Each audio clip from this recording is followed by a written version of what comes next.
Add idioms and expressions to your speech and writing as you add vocabulary. As you know, guys, idioms add color to your language. So, my dear friends, master idioms and common expressions, and your speech will be less awkward and less foreign. And you will also understand more of what you hear and what you read. Actually, idioms are a group of words that have specific spatial meanings that might be a little bit difficult for some people, for some students to remember, understand, and use. If you want to speak English more clearly, if you want to sound more native-like, or if you simply want to take your English to a higher level, this class can help you achieve your goal of taking your English to the next level. This class is also perfect for anyone taking an IELTS, TOEFL, or any other English tests. Learn many common English idioms in a variety of ways with explanations, situations, and exercises. These idioms are often heard in everyday speech in conversations and in movies and on TV. Learning them will help you understand English more and improve your ability to communicate. Take this class if you want to improve your spoken English, if you want to master English idioms and take your English to the next level, if you really want to speak English with more creativity. You could make a bundle. You make a bundle selling them at school. You could make a bundle on this.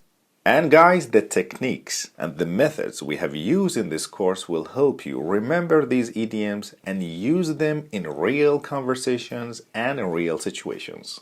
And I'm sure you will start to speak English just like a native American person. Enjoy it. Hello everybody, how are you doing? Welcome to lesson number 1, stage 1. In this stage we will learn and explain the idioms, and we will use these idioms in 2 different examples. So I want you to focus, to listen to me carefully. The pictures in this lesson can help you to remember the idioms for a long time. So are you ready? Let's get started. The first idiom and phrase is about to. About to. About to means ready to, or on the verge of, or we can say close to or near to do something. So about to means almost ready to do something, or we can say intending to do something soon. Let me give you examples. It's a good thing Bob left the furniture store. When he did, Peter was so angry he was about to throw a dining room chair at him. So here he was about to throw a dining room chair at him. It means that he was very close and near to do something. Yes. We have a word here, furniture store. As you guys know, furnitures are the chairs, tables, sofas, and the beds in your house are furniture. Your furniture gives you somewhere to sit, store your books, and a comfortable place to sleep at night.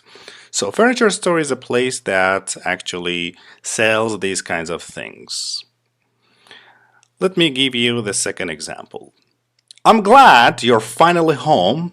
I was just about to have dinner without you. Oh, so about to here means that I was just ready to and close to or near to have dinner without you. So this is the first phrase. At least. At least means anyway, or the good thing is that. So you use at least to indicate an advantage that exists in spite of the disadvantages or bad situation that has just been mentioned. That's why we use at least. For example, we've run out of coffee, but at least we still have tea. So at least here means that the good thing is that we still have tea, okay? Run out of. Run out of means to use something completely so that nothing is left. So sometimes we run out of coffee, sometimes we run out of time, okay? Next example says Tracy can't afford to buy a car, but at least she has a good bicycle. So, at least here means the good thing is that. What's the meaning of afford here in this sentence? Afford means to have enough money or time to buy, keep, or do something. So, Tracy can't afford to buy a car. It means that she doesn't have enough money to buy a car. But at least the good thing is that she has a good bicycle. Guys, the second definition of this phrase is not or no less than. This is the second definition of at least. Okay, sometimes we use it in other contexts and examples. For example, there were at least 300 people waiting in line to buy concert tickets. So at least here means not or no less than. So no less than 300 people waiting in line to buy concert tickets. So this is the second meaning and second definition of at least.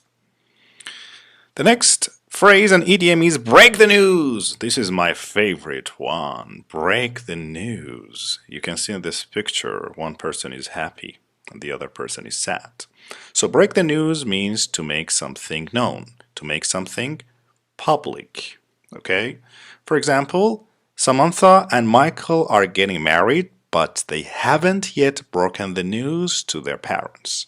So here means that they haven't told anybody, they haven't made it public yet. You'd better break the news to your father carefully. After all, you don't want him to have a heart attack. Yes, that's right. So you'd better break the news, which means you better tell him. You'd better make something public. There's a phrase here, heart attack.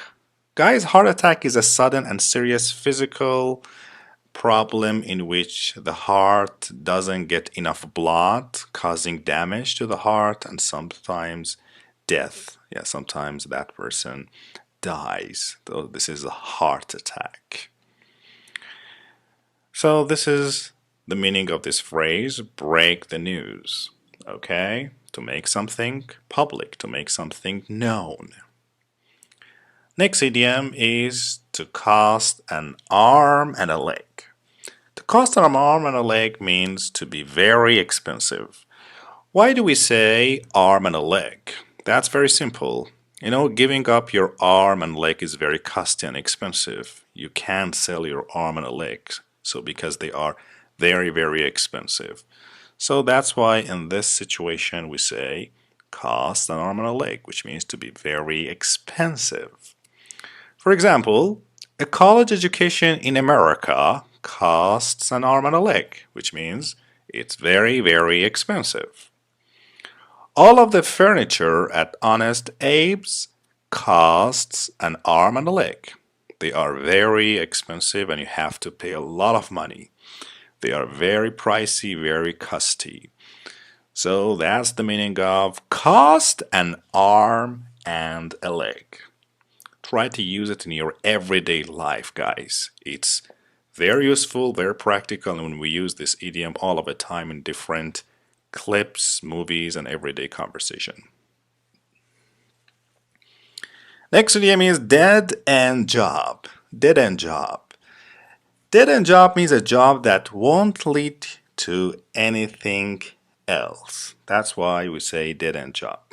So, a dead end job is a job in which there is no chance of progressing to a better, more important job. A job which doesn't offer any opportunity for improving your situation. So let me explain the word dead end. Dead end here means a road that is closed at one end. Okay, that's the meaning of dead end. So I think now it's easy for you to understand why do we say dead end job. So dead end job is a job that has an end. Okay, so it actually doesn't give you any improvement and the end is not good. So that's why we say it's a dead end job. Let me give you two examples. Diane realized that working as a cashier was a dead end job. What's the meaning of cashier? Cashier is a person whose job is to receive and pay out money in a store, bank, restaurant, etc. That's the meaning of cashier here. Jim worked many dead-end jobs before finally deciding to start his own business. So he had many jobs that actually didn't improve his life, jobs that actually didn't lead to anywhere else. So that's why we say it's a dead-end job. So guys, if you have a dead-end job, please do not invest your time and money on it, okay? Just leave it and find a better one, because these jobs will not improve you, will not improve your situation, will not improve your life, and will bring you some disasters maybe. Next idiom is let's face it. Let's face it. Let's face it means let's accept difficult reality. We should accept the truth. So let's face it means something that you say before you say something that is unpleasant but true. That's why we say let's face it. Okay? So let me give you these examples. Let's face it, if Ted spent more time studying, he wouldn't be failing so many of his classes. Yeah, let's accept this difficult reality. Okay? I know it's not pleasant, but we have to accept it. Or for example, let's face it, if you don't have a college degree, it can be difficult to find a high-paying job. That's right. Let's accept this difficult reality. So high-paying job is a job that pays you very well. We call it a high-paying job, a job that pays you a lot of money. The next idiom is to give one the creeps. A very common one. It's very common in movies and clips, and probably you have heard it. To give someone the creeps means to create a feeling of disgust or horror. Or we can say to cause someone to have uncomfortable feelings of nervousness or fear. So that's the meaning of to give someone the creeps. For example, Ted's friend Matt has 7 earrings in his ear and an I love mom tattoo on his arm. So he really gives Nicole the creeps. He gives Nicole a feeling of disgust and horror, a really bad feeling. There was a strange man following me around the grocery store. He was giving me the creeps. He was giving me the feeling of horror. I was really afraid and scared. What's the meaning of grocery store? Grocery store is a store where food and small items for the house are sold and found. So that's the meaning of grocery store. You guys probably don't know the meaning of this one. To go back to the drawing board. Go back to the drawing board means to start a task over because the last try failed. Or we can say to start again from the beginning. Okay, that's the meaning of go back to the drawing board. Or we can say to start planning something again because the first plan failed. As you can see in this picture, this is called drawing board. Drawing board is the tool we use to draw on. Okay, so sometimes when you draw a picture and you fail, what do? You just maybe cut the paper and you start from the beginning. So to go back to the drawing board means to start a task over again from the beginning. So let me give you examples so you can understand it. Frank's new business failed. So failed here means didn't succeed, didn't improve. So he had to go back to the drawing board, which means he had to start over, he had to start from the beginning. The president didn't agree with our new ideas for the company, so we had to go back to the drawing board, which means we had to start planning again because the first plan failed and didn't work. So that's a very nice and common idiom. Go back to the drawing board. Sometimes you have to go back to the drawing board because your first plan, it doesn't actually work very well. The next common idiom is to go belly up. To go belly up, yes. To go belly up means to go bankrupt. To go bankrupt. If a company or a plan goes belly up, it fails. It goes bankrupt and they lose all of their money. Okay? For example, many people lost their jobs when Enron went belly up. When this company lost all of the money, when they just went bankrupt. My company lost $3 million last year. We might go belly up, which means we might go bankrupt and we might fail. That's a really tragic and bad situation. Because when you go belly up, you lose everything, all of your money. And maybe you have to go back to the drawing board, which means you have to start from the beginning, which is really difficult. To give someone the axe. To give someone the axe. What does it mean, guys? To give someone the axe means to fire someone, to dismiss someone from work. So this is ask. You can see it in the picture. So we use axe to cut something, right? So when you give someone the axe, maybe you cut that person in the half and you just throw him out. So I think it makes sense and you can understand the meaning. So let me give you two great examples. Mary used to talk to her friends on the phone all day at work until one day her boss finally gave her the axe, which means fired her. Just the boss asked her to leave her job. Okay? So he gave her the axe. What's the meaning of used to? This is a very nice grammatical structure. We use used to speak about something that is done or experienced in the past, but no longer done or experienced now. So that's why we use used to. Poor Powell. He was given the axe 2 days before Christmas. Yeah, he was fired 2 days before the Christmas. He lost his job just 2 days before Christmas. That's a really tragic and that's a really terrible event that can happen to anyone.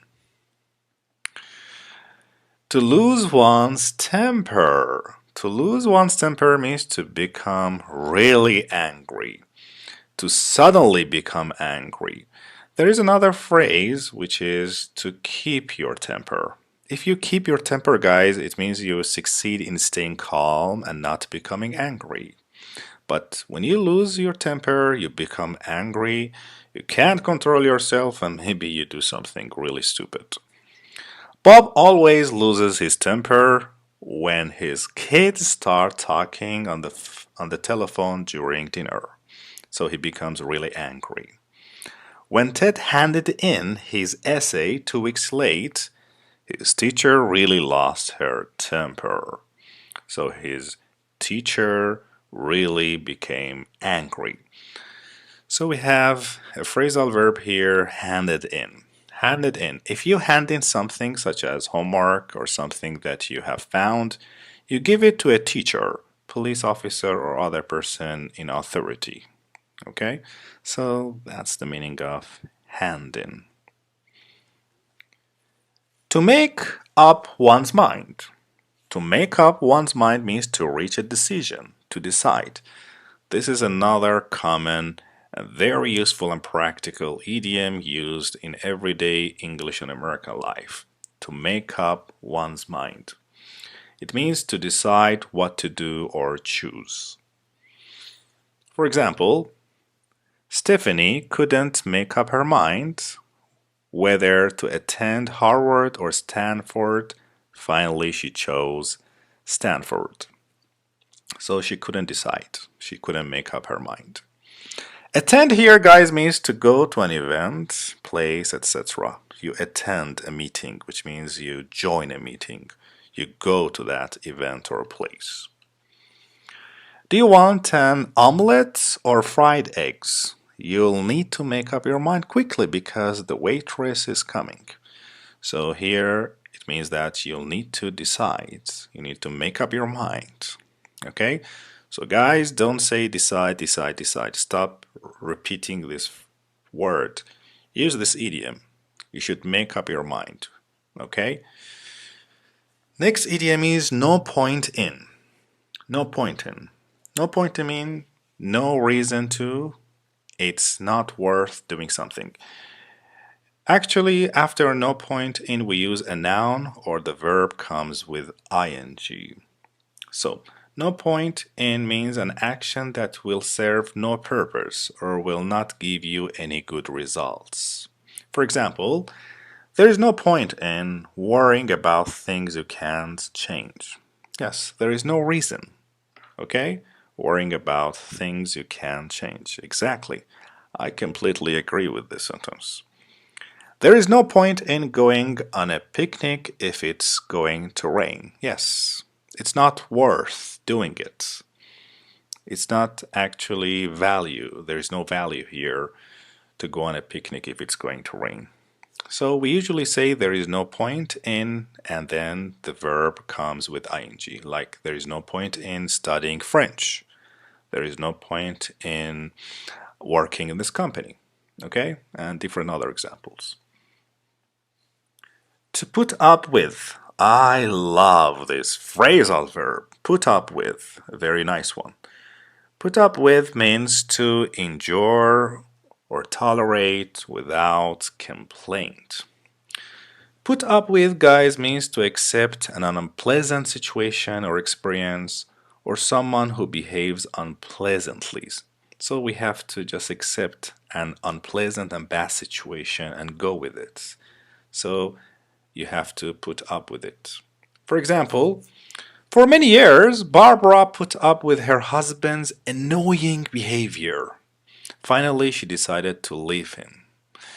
Yeah, for many years, she put up with her husband's annoying bad behavior. So put up with, she had to tolerate these bad situations without any complaint. What's the meaning of annoying?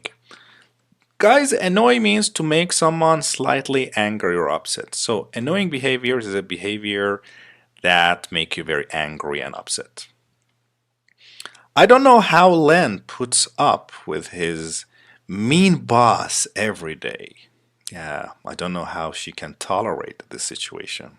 Yes, that's really difficult.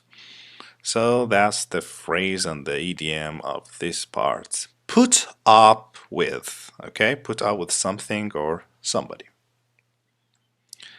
Real flop, or we can say simply flop. Flop. Real flop means failure. So a real flop is something that doesn't succeed or live up to expectations. So that's the real flop. It's a complete failure. For example, a Broadway play closed after just 4 days. It was a real flop. It was a complete failure. The company was in trouble after its new product flopped. The company was in trouble after its new product flopped. So we can use flopped here as a verb, as you can see, which means didn't succeed and it failed completely. To save the day. To save the day means to prevent a disaster or misfortune. To save the day means to do something that prevents a likely defeat or failure. So that's why we say you should save the day. For example, the Christmas tree was on fire, but Ted threw water on it and saved the day. He just prevented the disaster and misfortune. We forgot to buy champagne for our New Year's party, but Sonia brought some and really saved the day. Yes, she just prevented a misfortune or disaster. As sharp as a tack, or we can say sharp as a tack. As you can see in this picture, this is called actually tack. Tack is a small sharp nail. So if someone is as sharp as a tack, it means he's very intelligent and smart. Yes, that's the meaning of as sharp as a tack. For example, Jay scored 100% on his science test. He's as sharp as a tack. He's very smart, very intelligent. Anna got a scholarship to Yale. She's as sharp as a tack. She's very intelligent. What's the meaning of scholarship? Scholarship is the amount of money given by school, college, university, or other organization to pay for the studies of a person with great ability, but this is little money. So a person who has great ability but little money, so maybe some colleges or universities give scholarship. This is a financial support. To talk over. To talk over means to discuss. To discuss a problem or situation with someone, often to find out their opinion or to get advice before making a decision about it. Okay? So that's the meaning of to talk over. For example, Dave and I spent hours talking over the details of the plan. Yes, we discussed the details of the plan. Before you make any big decisions, give me a call and we'll talk things over. We'll talk things over, which means we will discuss things. So that's the meaning of talk over. That's a very nice and informal phrase. And the last idiom of this stage is top dollars. Top dollars means the highest end of a price range or a lot of money. So top dollar means a lot of money, okay? Large amount of money or very high price. For example, Nicole paid top dollar for a shirt at Banana Republic. She paid a lot of money. Wait until those jeans go on sale. Why pay top dollars? Yes, why do you want to pay a lot of money? So the guys, that's the end of stage number 1. In the next stage, actually, we're gonna have a very interesting conversations between a family, and we're gonna use all of these idioms in that conversation. I want you to listen to this conversation carefully because it can help you to understand, to master these idioms more and more and more. Okay, see you. How are you doing? Welcome to Popular American Idioms. And in this part, which is called Practice and Check Yourself, you have the time to check your understanding. We have learned many idioms in this chapter, and we're going to review them here. So, my dear friends, I'm going to give you a clear explanation of an idiom, and I'm going to show you a relevant picture. So you have 10 seconds to guess the right idiom. So, are you ready? Let's get started. So, idiom number 1.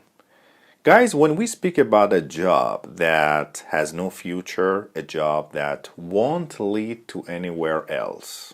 So, what is the idiom for this definition?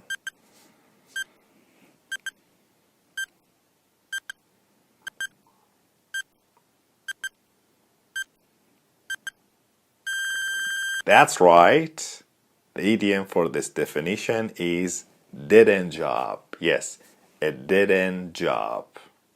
Okay, let's go to the second one. Idiom number 2. When we speak about something, for example, a car that is very expensive. Yes, it's very expensive. What idiom can we use? You have 10 seconds.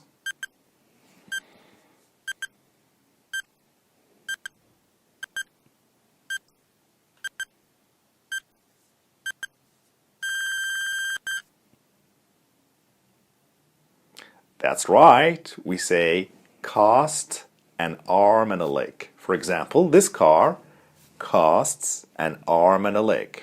Great. Idiom number 3. So guys, when we speak about a task, when you start a task over, when you do it again from the beginning, for example, sometimes you fail and you have to come back and do it again. What idiom can we use here? Okay, you have 10 seconds. Just think and then answer.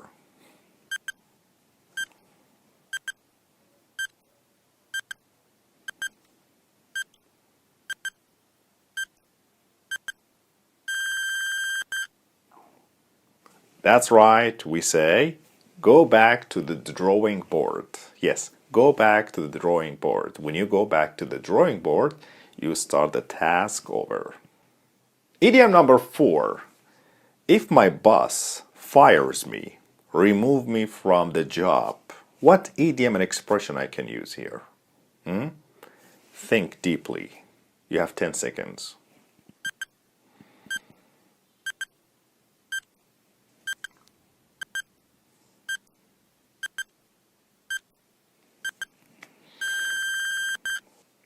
Yes, we say, he gave me the axe. If my boss gives me the axe, he fires me. He removed me from the job. Great. And idiom number 5. So, if my father just becomes angry very quickly, what idiom I can use for my daddy, for my father? Yes, he becomes angry very quickly. You have 10 seconds to think.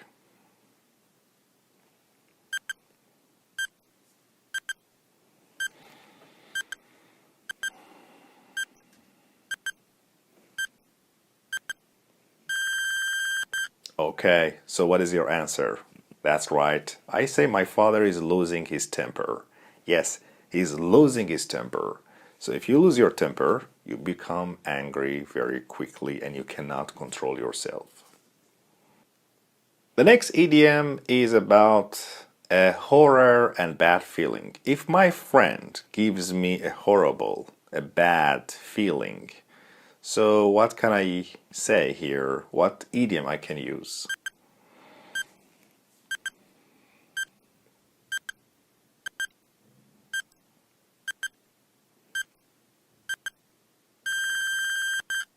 Okay, what is your answer? Yes, he's giving me the creeps.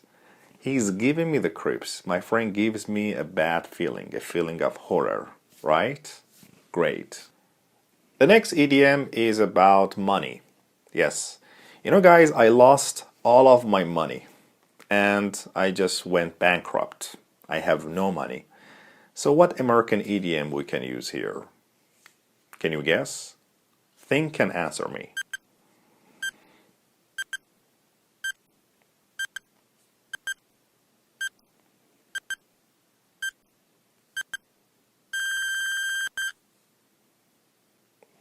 That's right. We say go belly up. Yes, I went belly up, which means I went bankrupt and I lost all of my money. Okay, my dear friends, thank you very much. I hope you have answered all of my questions. If you still have problems understanding these idioms and expressions, please go back and review them. So, see you in the next chapter. Hello, my dear friends, how are you doing? Welcome to stage number 1, lesson number 2 of American Common Idioms. In this lesson, we're going to teach you many great, useful, practical idioms we use at work, at everyday conversations. There are some pictures for some idioms. I want you to focus because these pictures can help you to remember them for a long time. Are you ready? Let's get started. To change one's mind. To change one's mind. To change one's mind means to change one's opinion or decision. So guys, when you change your opinion or decision, you can say that you change your mind. For example, Brandon wasn't going to take a vacation this year, but then he changed his mind, which means he just changed his opinion and decision and went to Bora Bora for 2 weeks. So, as you can see, Brandon here, he changed his decision and his opinion. Why aren't you applying to medical school this year?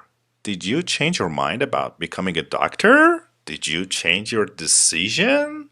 Oh, that's bad or maybe good. Applying here means to make a formal application or request. So you apply to medical school, it means that you make a formal application or request for that university. Let's go to the next and the second idiom. Easier said than done. Easier said than done. That's a very nice, useful, and practical idiom. When you say that something is easier said than done, it means it's more difficult than you think. You think it's easy, but it's really difficult. Okay? It's easier said than done. For example, you want to climb Mount Everest? Ha ha ha ha ha. Easier said than done. That's really easy to think, but it's really, really difficult to do. When you want to put your words into actions, there are a lot of pressure and difficulty, right? So, moving into a new home is easier said than done. Yes. For example, my friend says that he wants to learn English in 2 days. Haha. It's really funny, right? So maybe you can tell him, come on, you want to learn English in 2 days? It's easier said than done. It's easy to say, but it's really, really difficult to do. So when something is easy to say, easy to think, but difficult to do, in these situations you can say it's easier said than done. To get canned. Oh, get canned. As you can see, this guy, he got canned in this picture. So this slang means to lose one's job, to get fired. If you get canned, you get fired. You lose your job completely. For example, after Chris got canned, which means after Chris got fired, after he lost his job, it took him a year to find a new job. Lisa is a lousy secretary.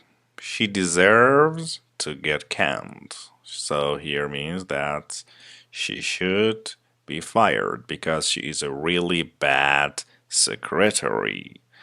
There are two other synonyms for get canned, and these synonyms are to get sacked or to be given the axe.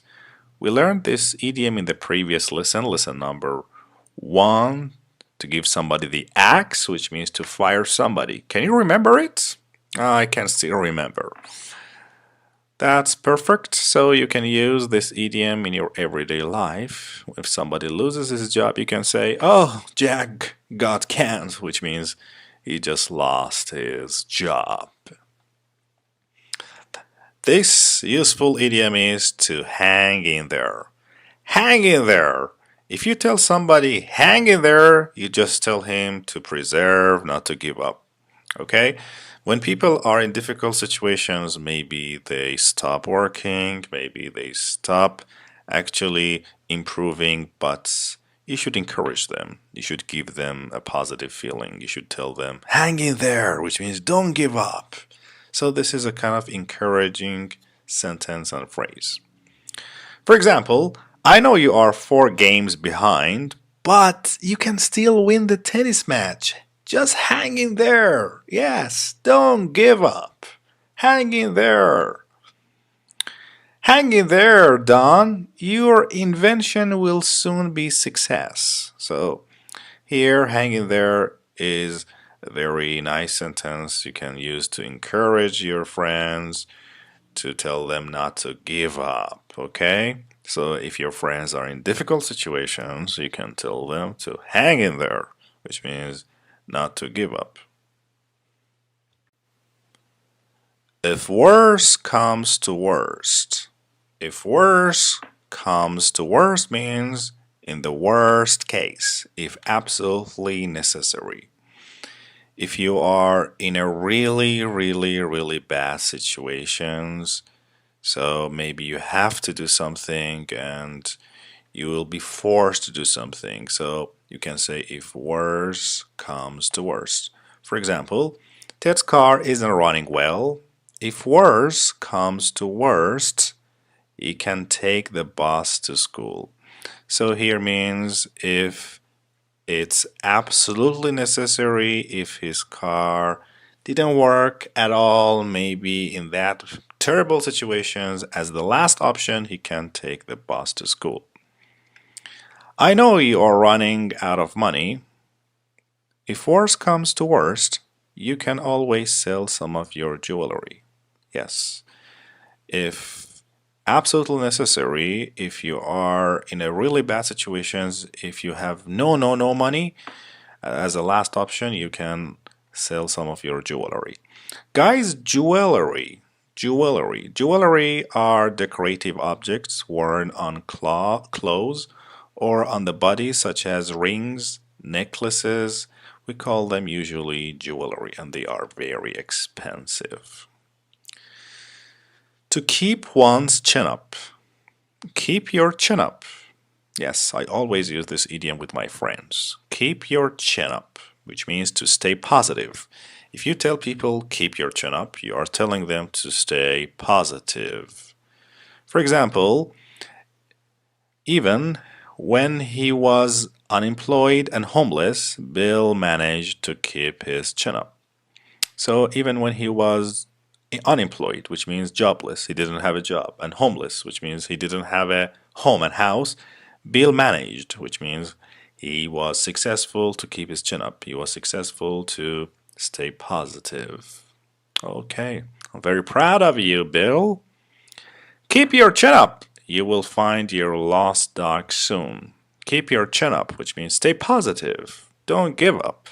You will find your lost dog very soon.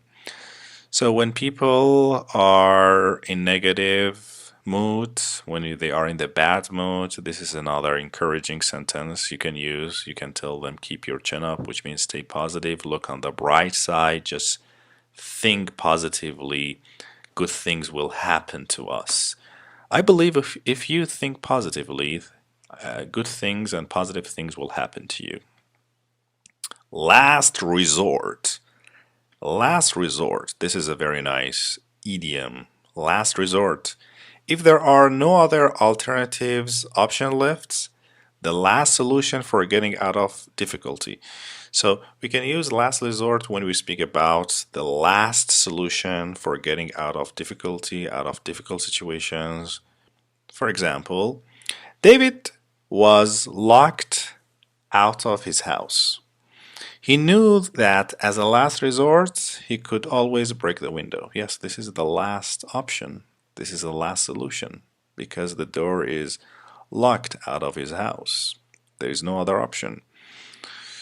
I don't like taking medicine.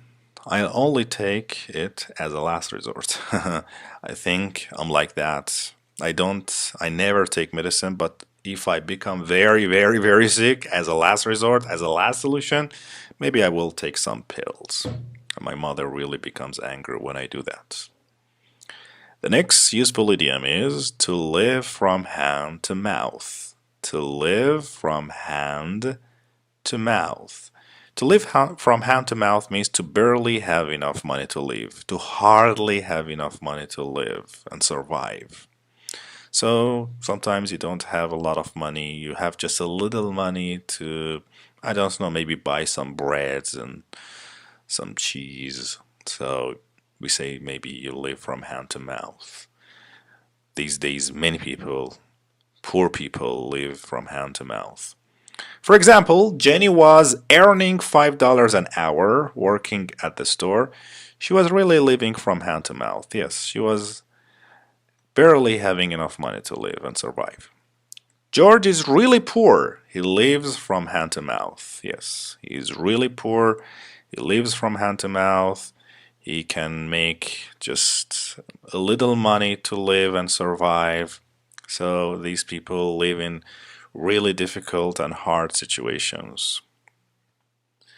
To look on the bright side. To look on the bright side means to be optimistic, to think about the positive parts or aspect of a situation.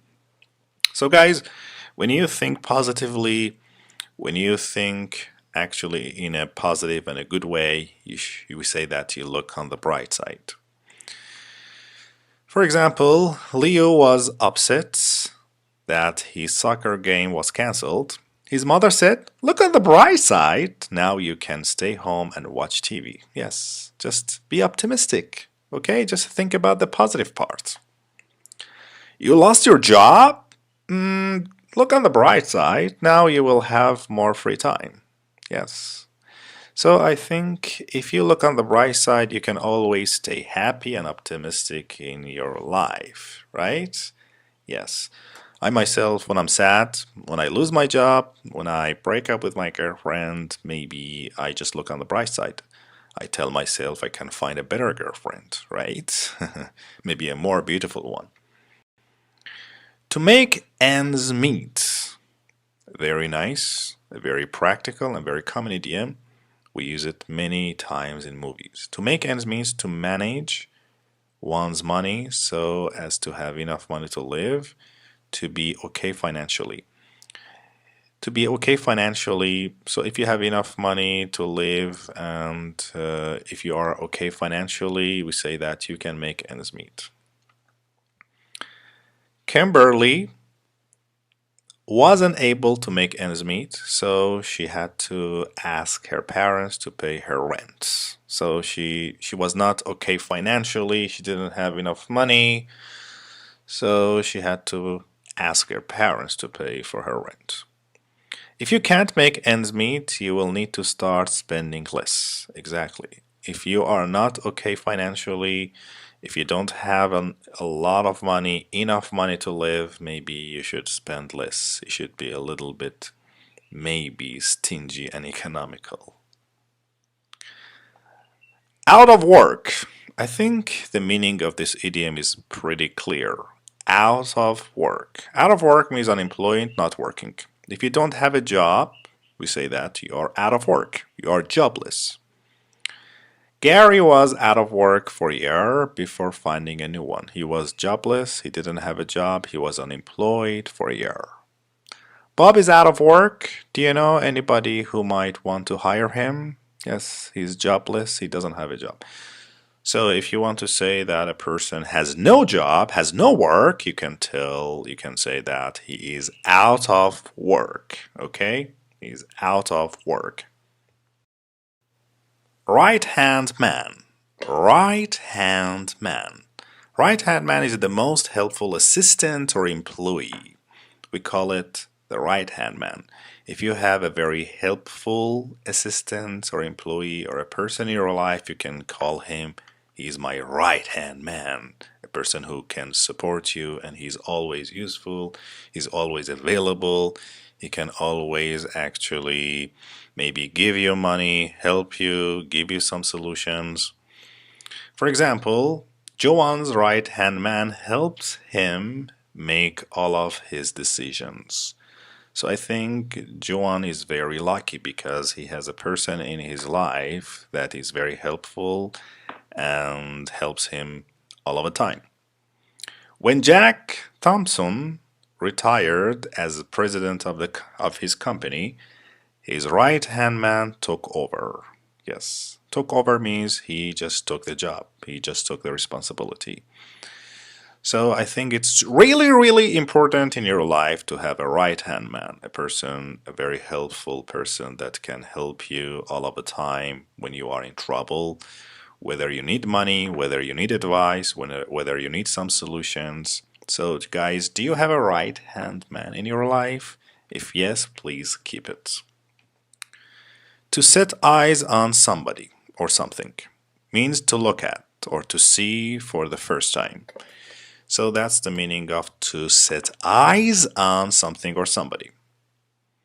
For example, Ted was in love from the moment he set eyes on Amber, from the moment he just saw Amber for the first time.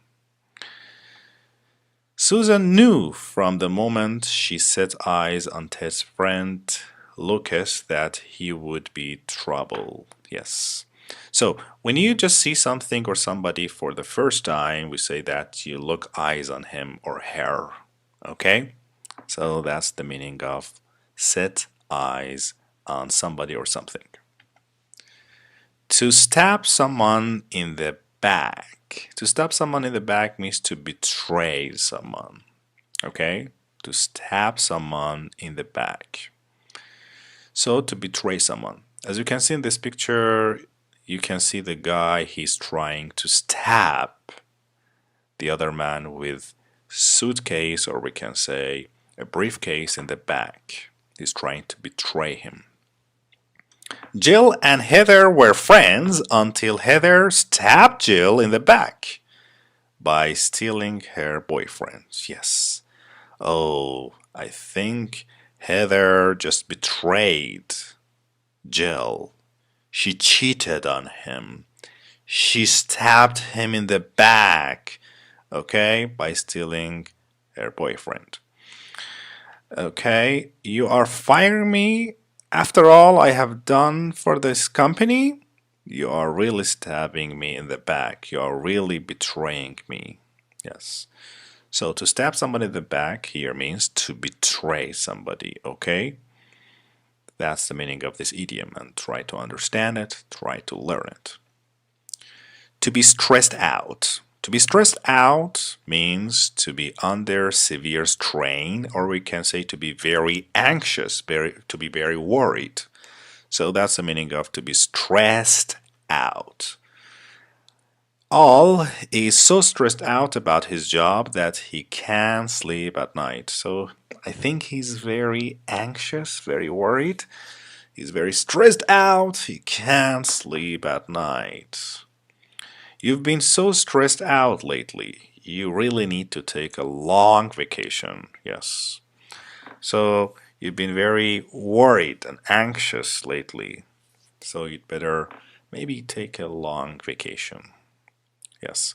Guys, if I'm stressed out, I usually drink a big glass of cold water, or sometimes I listen to my favorite music. Maybe I can feel better after that. To tell off. Tell off. To tell off. To tell off means to scold, to tell someone in strong words what one really thinks. So if you speak badly to somebody and you just criticize them and you tell them in strong words what you really think, so you are telling them off. So you should never tell your parents off, okay, for example, because you should always respect them. For example, when Ted showed up for chemistry class a half an hour late, his teacher really told him off. So he criticized him and he just scolded him. So you should not, guys, be late for the school or college. Your teacher might become angry and tell you off, say bad things to you and criticize you. Patty is going to tell off the plumber because the pipes he said he fixed are still leaking.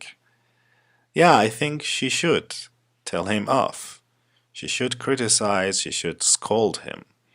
What's the meaning of plumber? Plumber is someone whose job is to supply, connect, and repair water pipes and devices.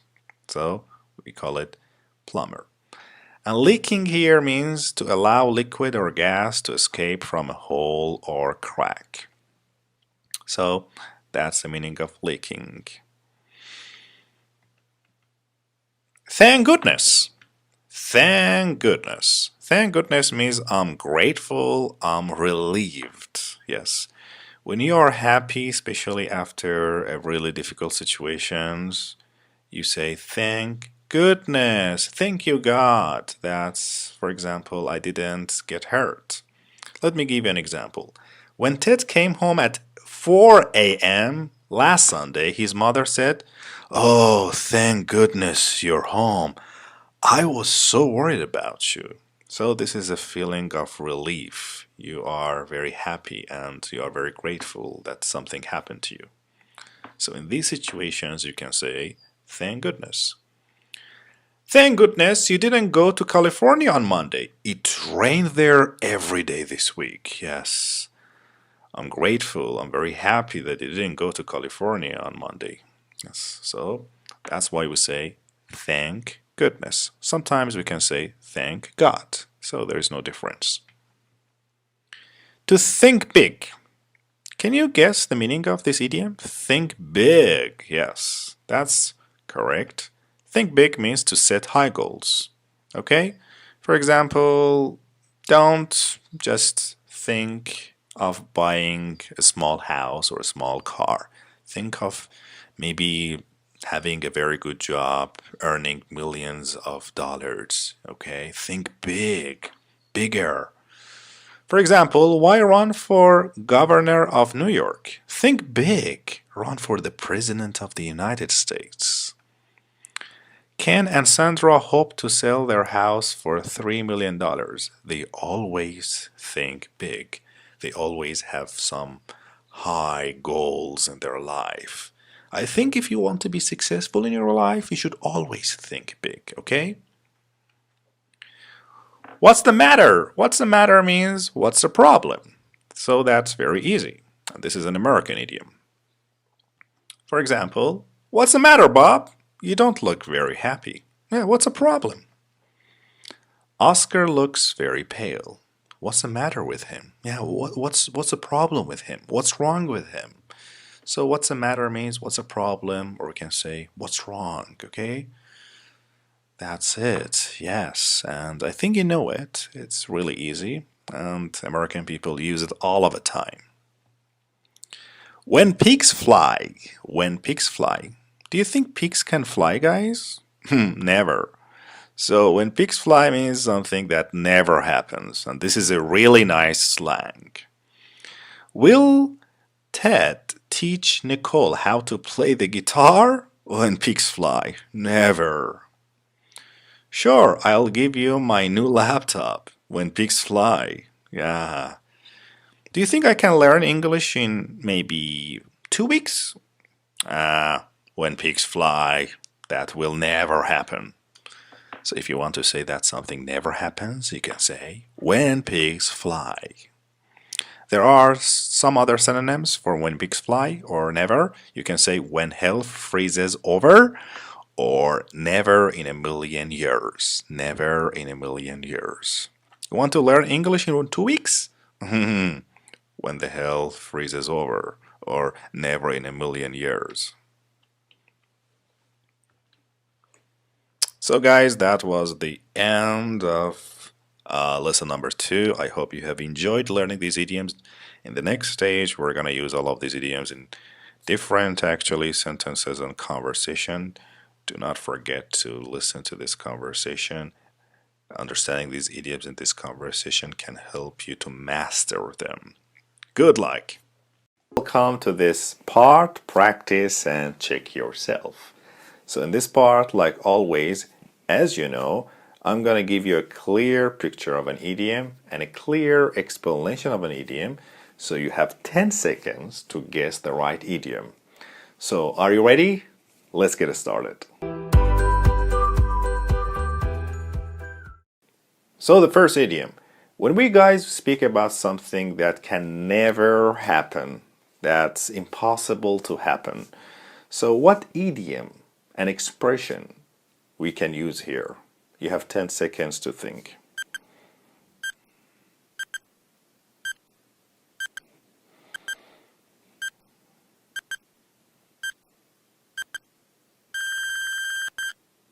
Okay, that's right. We say, what?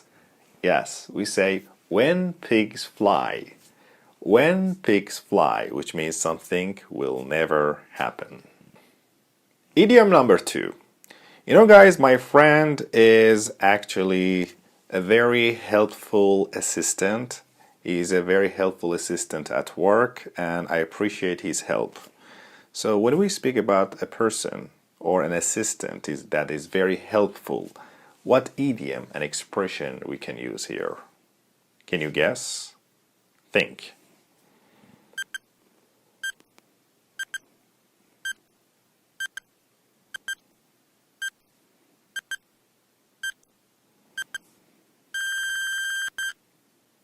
Yes. What is it?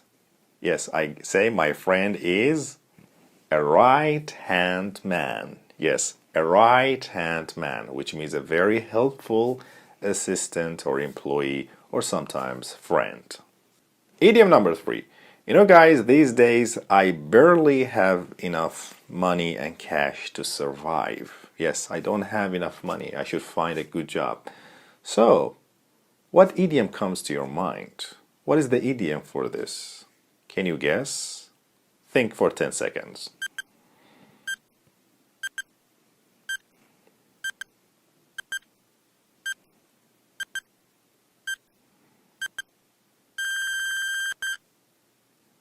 Okay, yes. We say to live from hand to mouth. Yes, these days I'm living from hand to mouth, which means I barely have enough money to survive. And idiom number 4. You know, guys, my friend wants to actually pass the test, but I told him it's more difficult than you think. So, what idiom comes to your mind when we speak about something that is more difficult than you think? Huh? So, think for 10 seconds and then answer.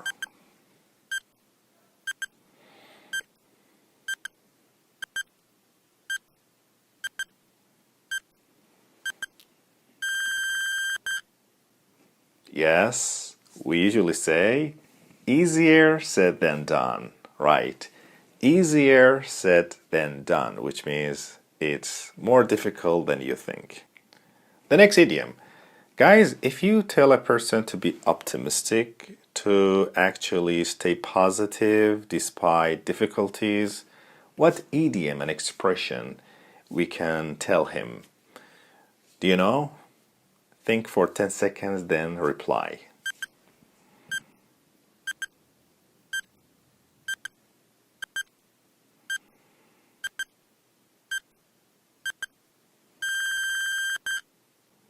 Yes, we usually tell people to look on the bright side. If you tell a person to look on the bright side, we are telling them to stay positive, even in difficult situations.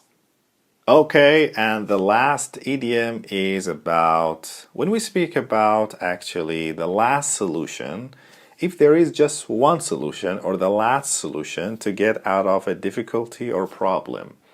What idiom is for this last solution?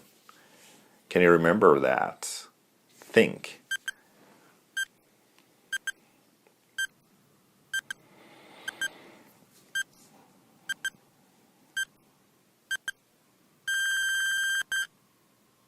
Yes, did you actually remember? We usually say last resort, as a last resort, which means as the last solution to get out of the problem. Okay, my dear friends, I hope you have enjoyed this lesson and this chapter, and I hope you have answered all of my questions. If you still have problems understanding some of these idioms, please go back and review the lessons, and you can always ask me your questions. Thank you very much. Hello, everybody. How are you doing? This is Ahmad Ravi. And in this lesson, lesson number 3, we're going to learn many great practical idioms, and we're going to use them in different examples. There are pictures for every idiom, so you can remember it for a long time. So I want you to focus, and I want you to listen to me carefully. You can take notes if you want to. So let's start with the first idiom. Beside the point. Very nice one. Beside the point. If something is beside the point, it's not relevant or not important. For example, whether or not I ask the waiter to bring us water is beside the point. Waiters should always bring water to the table. Exactly. So beside the point here means it's not relevant and it's not important. The reason you're late is beside the point. The reason you're late is not important, or the reason you're late is not relevant. The fact is, your dinner is now cold. So we use beside the point when we are referring to something that has no connection with our issue or not relevant to our issue. So in these situations, we can say that's beside the point. To blow something. Oh, look at that guy. He blew it. To blow something means to spoil or botch something. If you blew something, you just make a very stupid mistake and you fail. For example, Brenda blew the interview and didn't get the job offer. So she didn't actually do well. She just spoiled the interview and she was not successful. She couldn't manage it and she didn't get the job. It's okay, maybe next time. Randy managed to get a date with the most popular girl in his class. Now I hope he doesn't blow it. I hope he doesn't actually make any stupid mistake. I hope everything goes well with him. So guys, what's the meaning of date here? Date is a social or romantic appointment or engagement. So here Randy, he's having a date, a romantic engagement, a romantic appointment with this beautiful girl. And I hope he doesn't blow it. To buckle down. This is one of my favorite idioms. I use it in my class all of the time with my students. I always tell them you should buckle down. Buckle down means to start working seriously. Yes, to start working hard. If Don buckles down now, he might be able to graduate from high school this year. So if Don buckles down, if he start working hard and seriously, he might graduate. Team, if we want to win this tournament, we're going to need to buckle down. Exactly. So what's the meaning of tournament here? Tournament is a series of contests between a number of competitors who compete for an overall prize. Okay, so this is many series of contests. So buckle down means to start working seriously. So again, guys, if you want to learn all of these idioms, I believe you should buckle down. You should start working seriously, okay? Do not skip and do not actually run away from learning these idioms. Can't stand! A very nice and very popular and very common one. Can't stand means to hate something. For example, Bob can't stand bureaucrats, so he'd never do well working at a large corporation. So what's the meaning of bureaucrats? Bureaucrats are the officials, employees, and the people who run government departments and offices or similar officers. So that's the meaning of bureaucrats. Nicole can't stand broccoli. She simply refuses to eat it. Yeah, me neither. I can't stand broccoli, which means I hate broccoli. This is a very nice slang you can use when you hate, when you don't like something. For example, I can't stand people when they stare and look at me for a long time. Yeah, I hate it, especially when I'm in the restaurant. To cut class, I think you can understand the meaning of this idiom. It's very clear. To cut class means to miss class without an excuse. When you don't go to your class, you go outside, maybe with your friends, to a different cafe. You just run around, waste time, you miss classes, you cut classes. When I was younger, I always cut classes. I didn't go to the class. I went just outside with my friends, went to different parks. So the example here says Ted often cuts classes or cuts class to spend more time with his girlfriend. No, shame on him. He should not cut classes, I guess, because he's gonna face the bad consequences. If you keep cutting French class, you're going to fail it. Yes. You should stop missing classes. You should stop cutting classes. Because if you keep doing it, you will fail.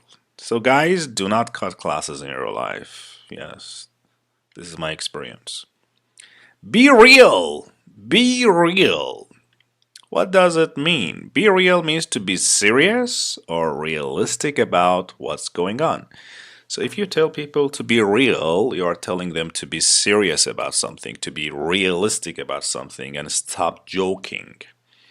You think you won't get a speeding ticket when you drive 85 miles per hour? Come on, get real. I'm not joking. So here we have a speeding ticket. Speeding ticket is a piece of paper that a police officer gives to someone who was driving too fast and that indicates a fine that the driver will have to pay. So we call it speeding tickets. This actually phrase that you might not know. You think you are going to win $1 million in the lottery? Get real. Which means, come on, be realistic. That's not gonna happen. Stop just fooling yourself. Stop dreaming. Just get real. Come on. That's right. To have one's heart set on. To have your heart set on something means to really want something. When you are really interested in something, when you really want to do something, want to have something, you can use this phrase. I always had my heart set on meeting a hot girl, but I couldn't do this. Nicole has her heart set on going to New York this weekend, which means that she really wants to go to New York. Or did you really have your heart set on going to Harvard? Did you really wanted to go to Harvard? So to have your heart set on doing something means that you really want to do something, and this is a really common, nice, and popular idiom. We just hear it in different movies and clips. To hit the books, I always tell my students you should hit the books. So what does it mean? Does it mean that we should go and hit the books with our hands? No, hit the books here means to start studying seriously and hard. Hit the books. Ted wasted all weekend. Finally, on Sunday night, he decided it was time to hit the books, which means it was time to just start studying and reading books. Hit the books! I know you have a test tomorrow. Exactly. I always hit the books just the night before the exam. I know that's wrong, that's not right, but this is a really bad habit and I should stop it. Lost cause. That's a lost cause.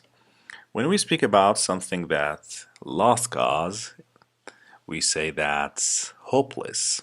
Something hopeless. There is no hope, okay? It's a lost cause. Just go home. There is no hope here.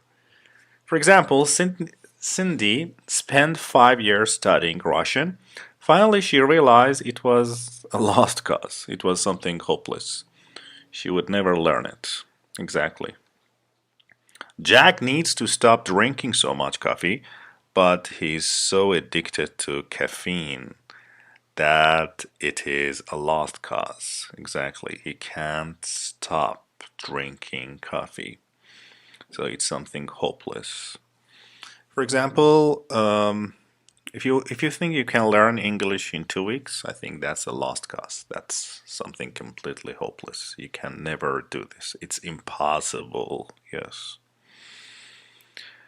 To not give a hoot. To not give a hoot. As you can see, this girl, she doesn't give a hoot. She doesn't give a shit. So not give a hoot means not care about something. For example, Tom likes to walk around town in his pajamas. He doesn't give a hoot what people think. He doesn't care. He doesn't give a shit. Yes. Stephanie doesn't give a hoot if she's the only one wearing green dress to the high school prom. So she doesn't give a hoot, which means she doesn't give a shit. There are two other synonyms. Not give a hoot, we can say to not give a damn or not give a darn or not give a shit. As you can see in this picture, this girl, she doesn't give a shit about what people think. Yes, if you want to have a happy life, I think you should not give a hoot about what people think.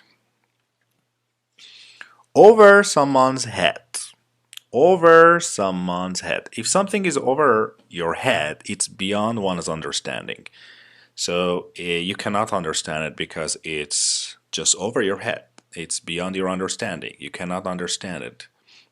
For example, the professor was speaking over our heads. None of us could understand him. So here means that the professor was speaking about something that was really difficult for us to understand. It's beyond our understanding.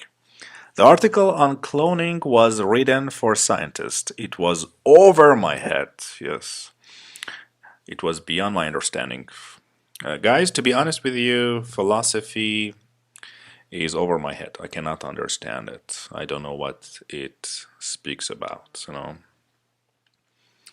To slack off. To slack off means to waste time. Yes, that's a very nice, actually, phrase. This is an American one. To slack off. To waste time. As you can see, this girl in this picture, she's slacking off, which means she's wasting time. Amanda doesn't get much done at the office. She's too busy slacking off. She's too busy wasting time, okay? So slack off means to waste time. Guys, don't waste time. Don't slack off. I'd better stop slacking off. My essay is due in 2 hours. Yes, you'd better stop wasting time. What's the meaning of due here? My essay is due. So due here, guys, means expected at or planned for at a certain time. So when it says my essay is due in 2 hours, it means that I should deliver my essay in 2 hours. I don't have time. And there's a note here on the right, as you can see, people who slack off all the time are called slackers. So you can call them slacker. Hey, slacker, how are you doing? You can call your friend slacker. Yeah, those people who waste time. And the last idiom of this lesson is to stand a chance. To stand a chance means to have the possibility of success. If you stand a chance, it means that you have the possibility of success. So your success is possible. For example, although the American figure skaters were good, they didn't stand a chance of winning a gold medal at the Olympics. They didn't have the possibility of winning. They didn't have the possibility of succeeding. Wilton High School was the best soccer team in the States. I'm afraid we don't stand a chance against them. Yeah, I'm afraid we don't actually have the possibility of success and winning against them. So, to stand a chance here means to have the possibility of success and actually winning. So that's the end. I hope you have enjoyed this lesson, and in the next stage we're gonna use all of these words in a very interesting conversation. And we're gonna use all of these words in different short clips so you can see how native English people pronounce and use them. See you! I hope you are doing great, and welcome to another part of Practice and Check Your Understanding. As you know, I'm gonna give you a clear picture of an idiom and clear explanation and definition of this idiom. So you have 10 seconds to think and answer me. So are you ready? Let's do it. So, idiom number 1. I always tell my brother to start working seriously. He should start working seriously because he's very lazy. So, what idiom I can use here to tell him to work harder?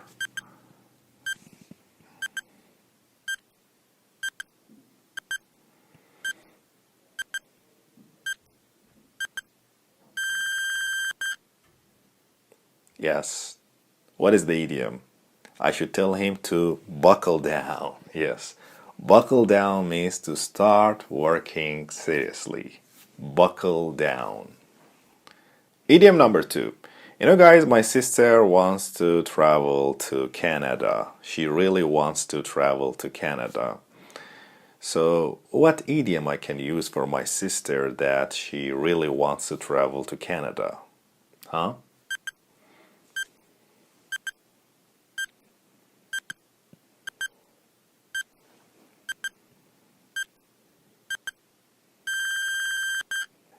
That's right. I usually say she has her heart set on traveling to Canada. So, she has her heart set on traveling to Canada, which means she really wants to travel to Canada. Idiom number 3. You know, guys, my brother, as I told you, is a little lazy and he always wastes time. Yes, he wastes time. So, what is the idiom actually for wasting time? It's an easy one. Can you remember it? Think for 10 seconds and then reply.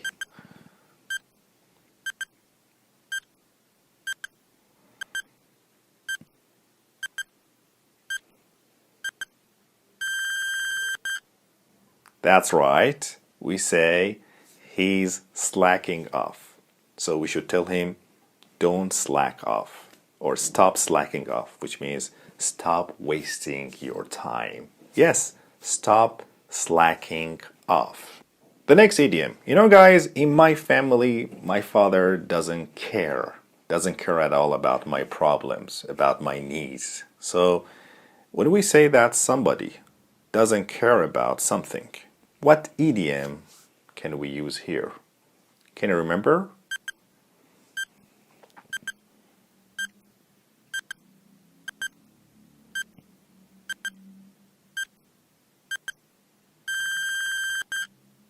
Yes, we say, what is the idiom? That's right. We say that my father doesn't give a hoot. He doesn't give a hoot, which means he doesn't care about anything. Okay? He doesn't give a hoot about my problems. He doesn't care about my problems. The next idiom. When we speak about something that is not important and not relevant. Yes, something that is not important or not relevant. What is the idiom? What is the American idiom for this expression? Think and then answer.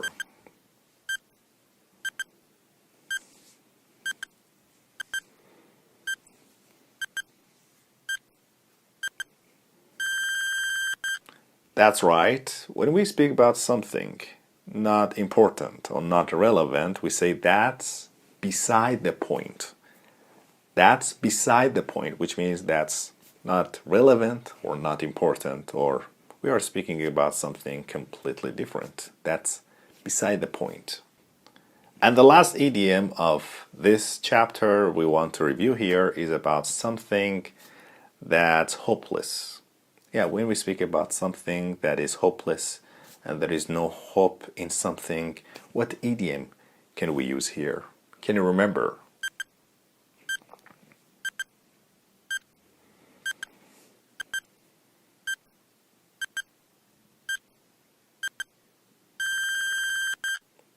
So, what is your answer? That's right. We say it's a lost cause. Lost cause, which means something that is actually hopeless and there is no hope. Okay, my dear friends, I hope you have answered all of my questions, but if you still have problems, please come back and review the idioms so you can improve yourself. So, let's go to the next chapter. Have a great time. Everybody, how are you doing? Welcome to lesson number 4. In this lesson, we're going to learn many great, nice, useful idioms American people use in their everyday life. So I want you to focus and understand these idioms. So let's start with stage number 1. Do not forget to look at the pictures we have just designed. So these pictures can help you to remember the idioms for a long time. So the first idiom of this lesson is butt in. Yes, butt in. It's pronounced de, double T when they come together. It's pronounced de in America. So we say butt in. So butt in means to interrupt or interfere. Okay, this is a very common slang which means to interrupt or to interfere. Let me give you 2 examples. Nancy is always butting into other people's business. She's always interrupting and interfering into the other people's business. Sarah is really rude. Rude here means a person who is mean and impolite. She always butts in to other people's conversations, which means she always stops, she always interrupts other people's conversations. Remember but in, okay? But comes with the preposition in. So we but in something. Idiom number 2, to drive one crazy. This is a very common idiom. I'm not sure if you have heard it before, but we use it all of the time. We hear it all of the time in different movies and clips. To drive somebody crazy means to annoy someone very much, to bother someone very much, to maybe we can say to move on somebody's nerve all of the time. So there are 2 other synonyms for this idiom: to drive someone nuts or to drive one up the wall. We can use these 2 idioms instead of drive somebody crazy. For example, don't ask Mrs. Smith how old she is. It drives her crazy. Yes, it makes her really angry and it annoys her. Don't do this. Probably women don't like to be asked about their age. I never ask women about their age. I know they become angry. Please stop chewing gum so loudly. It's driving me crazy. That's right. I think when people chew something very loudly, especially gum, it drives us crazy. Yes? So we can say it drives me up the wall instead of it drives me crazy. Okay? We can use the synonyms. Yeah, that's it. You know, when somebody speaks languages other than English in my class, it drives me nuts. It drives me crazy. It makes me really angry and sometimes I lose control, guys. Yes. To go into. To go into means to enter a profession, to start a job, a new job. This is the meaning of to go into something. So go into has several other meanings, including 1, enter. For example, go into the house or get a pen. Number 2, enter another emotion state. For example, Sally went into hysterics. Okay, she went into hysterics. So the second meaning of go into means to enter another emotion state. And the third meaning of go into means to discuss details. For example, I don't have time now to go into the whole story, which means I don't have time to discuss the details about the story. So let me give you an example. So to go into here means to enter a job, a profession, okay? For example, Lisa enjoys arguing with people, so she decided to go into law. So she decided to start this profession because she loves arguing. She decided to go into law, to start studying law maybe.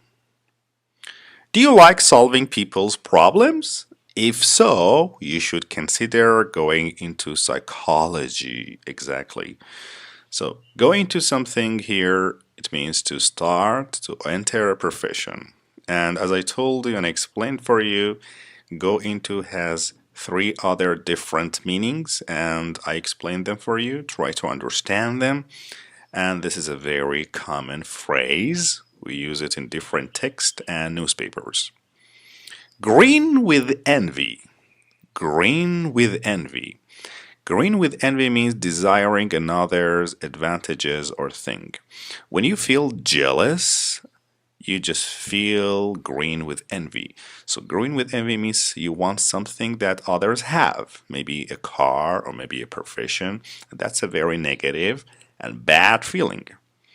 For example, when Daniel got promoted to vice president of the bank, his colleagues were green with envy, which means colleague here means coworker, a person who works with you at work.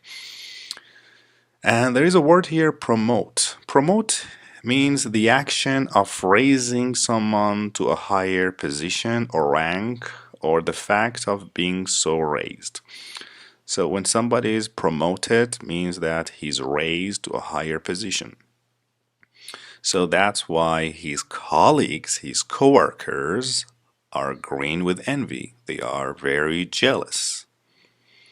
You won the lottery? Oh shit, I'm green with envy, which means that I feel very envious and jealous of you. What's the meaning of lottery here, guys?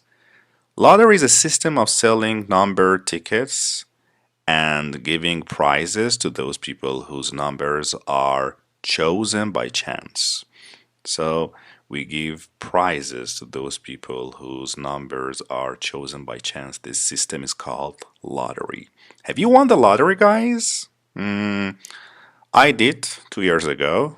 Yes, and my friends were green with envy. They were very jealous. So that's the meaning of this idiom, green with envy. Try to understand it and try to use it in your everyday life. Hung ho. Hung ho. Do you think this is English? No, it's not English, but we use it in English sometimes, and you probably have heard it in some American movies. So hung ho means very enthusiastic, very excited about something. Okay? If the expression hung ho doesn't sound like English to you, there is a reason. It comes from Mandarin Chinese phrase meaning working together. A U.S. Marine Corps commander in China adopted this expression as the motto for his battalion during World War II, and from there it sailed over to the United States and came into common use. So as you can see, hung ho, it comes from the Chinese word, which means very enthusiastic, very interested, very excited. When you love something very much, you can use this phrase. For example, Heather is really gung ho about her new job, which means that he's really excited about her new job. Yes. Sharon really loves college. She's very gung ho, which means that she's very, very enthusiastic. She's very happy and excited about her college. She loves this college very much. Are you guys gung ho about learning English? If yes, I want you to learn and master these idioms I'm trying to explain. So, do not forget that we say gung ho about something, okay? You're always gung ho about something. As I said, I'm gung ho about learning English or maybe French. Head and shoulders above. Head and shoulders. Sometimes we say it like fast, like head and shoulders above, head and shoulders above others, which means far superior to, which means excel people, to be better than other people. So if you are head and shoulders above others, it means that you are in a better position. You are better than others.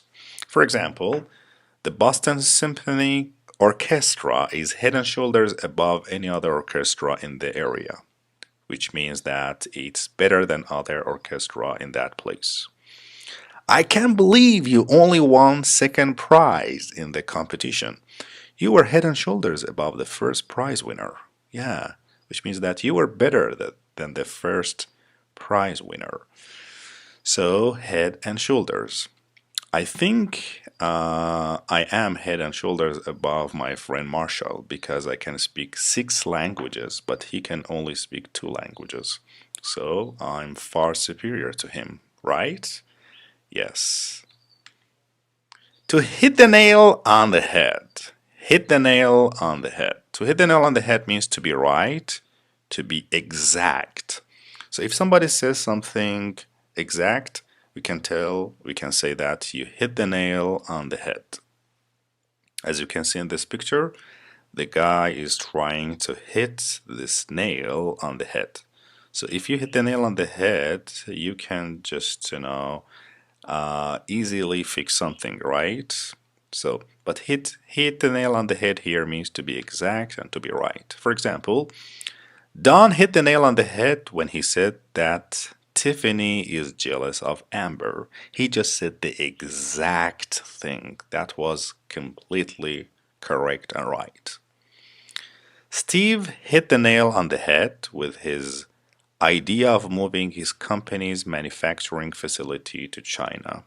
He just did the exact and the correct and the right thing. So that's the meaning of hit the nail on the head. To be on thin ice with someone. To be on thin ice with someone. It means to be in a dangerous position, to be temporarily on somebody's bad side. So if you are in a dangerous position, you are actually moving on thin ice. So there is also the variation to skate on thin ice. For example, Joey knew he was skating on thin ice when he bought candy with his lunch money. So to be actually on thin ice with somebody means to be in a dangerous position.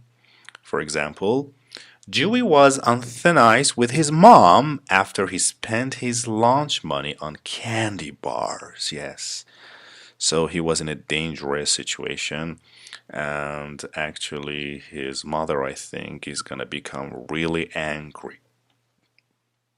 Bill was on thin ice with his girlfriend after she saw him at the movie theater with another girl. Oh my God. That's a very dangerous situation. That's a very dangerous position. And I think she's gonna break up with him, maybe. Yeah, he's on thin ice with her. Guys, to be honest with you, I had an accident with my father's car, so I think I'm on thin ice with my father. He's gonna punish me. The next idiom is to pay someone a compliment. To pay someone a compliment means to give someone a compliment, to offer someone an admiring comment, to say good things about somebody's skills. So, for example, Professor Russo paid Jennifer a compliment. He said she had a beautiful smile. Yes. So, actually paid Jennifer a compliment here means that Professor Russo, he just offered her a very nice comment. He just said something nice about her. Isn't it wonderful to pay someone a compliment? It makes them feel good and it doesn't cost you anything. That's right. Sometimes you have to pay people a compliment. For example, if you see that your friend has a beautiful shirt, just pay him a compliment and say it. Say it, oh, what a beautiful shirt. So you are paying him a compliment and that makes him feel better. To shake in one's shoes. To shake in one's shoes, which means to tremble with fear, to be afraid and scared. So if somebody's shaking in his or her shoes, it means that they are afraid and scared. For example, Brianna is scared of her French teacher, Monsieur Le Monster. Whenever he speaks to her, Brianna starts shaking in her shoes, which means she starts to tremble with fear. She starts to be scared and afraid. Oh, shit. During the storm, Billy was hiding under his kitchen table and was really shaking in his shoes. He was really afraid and scared. Last night, I just watched a horror movie, guys, and I couldn't sleep. I was shaking in my shoes. You should never watch horror movies at night. Shut up. Shut up. Everybody knows the meaning of shut up. Shut up means to be quiet or stop speaking. Remember that telling someone to shut up is rude and impolite. It's better to say be quiet or more politely, please be quiet. So, shut up is informal. It's a very bad slang, so do not say it unless you are very, very angry. The professor talked for hours. I thought he'd never shut up. He'd never be quiet. Nicole kept telling Ted to turn down his stereo. Finally, he got angry and said, "Shut up," which means be quiet. But it's not polite, it's not formal, it's informal and impolite. So do not say it to people unless you are very, very angry. For example, yesterday I was speaking for hours. My father got really angry and he finally told me to shut up. Way to go! Way to go means good work. I love this phrase. Way to go. Good work or good job. For example, you won $2,000 in the poetry writing contest? Oh my God, way to go. Good work, good job, well done. That was perfect. That was an interesting article you wrote. Way to go. Perfect. I just told my friend, you speak English very well. Way to go, which means good work, well done. So that's the meaning of way to go. It's a good way to encourage and sometimes to pay people a compliment. Hello, my dear friends. Welcome to chapter number 4. And in this part, practice and check your understanding. I'm gonna show you a clear picture and I'm gonna give you a clear definition. Then you have 10 seconds to actually guess and tell me the right answer, the right idiom. So, are you ready? Let's do it. So, my dear friends, the first idiom is about my sister, a little sister. She actually annoys me very much. She bothers me all of the time. So, what American idiom I can use for her? You have 10 seconds to think.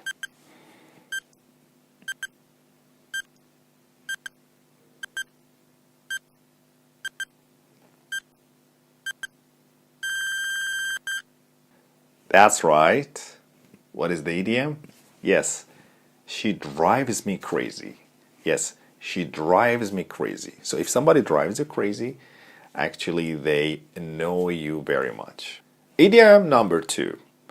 Actually, my friend speaks English better than me. He's far superior to me. So what idiom can we use here to speak about something or somebody who is far superior to us? Huh? Think for 10 seconds.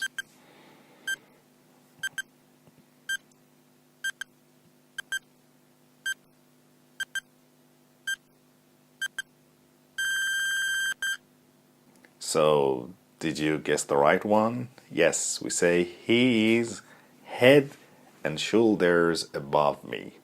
He is head and shoulders above me, which means he's far superior to me. Idiom number 3. When we want to tell a person that he's completely right and or maybe he said the exact thing, yes, a person who is completely right and he said the exact thing. What idiom, American one, can we use here? Think for 10 seconds, then answer me.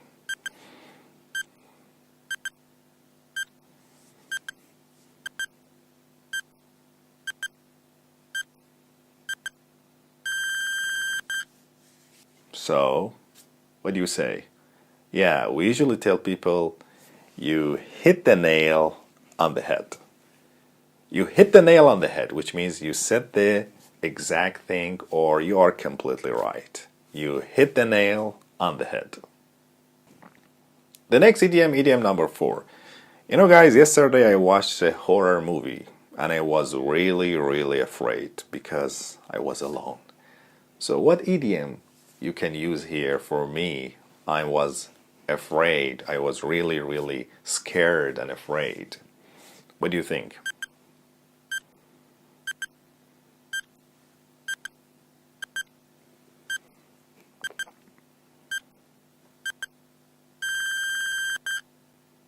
That's right. We say, I was shaking in my shoes. I was shaking in my shoes, which means I was scared and really afraid. The next idiom, guys, my brother actually, he always interrupts me when I'm working and he always interferes in my business, unfortunately. So what idiom I can use here to describe this attitude, this actually behavior? You have 10 seconds to think.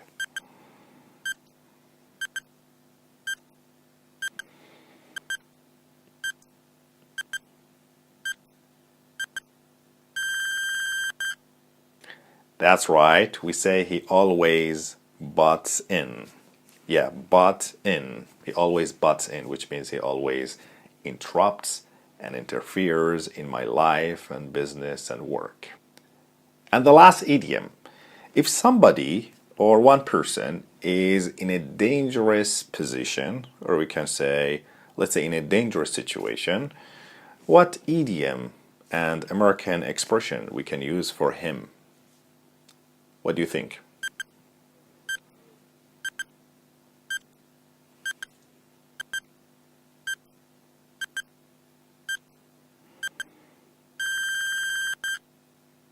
Yes, we usually say he is or she is on thin ice. Yes, he or she is on thin ice.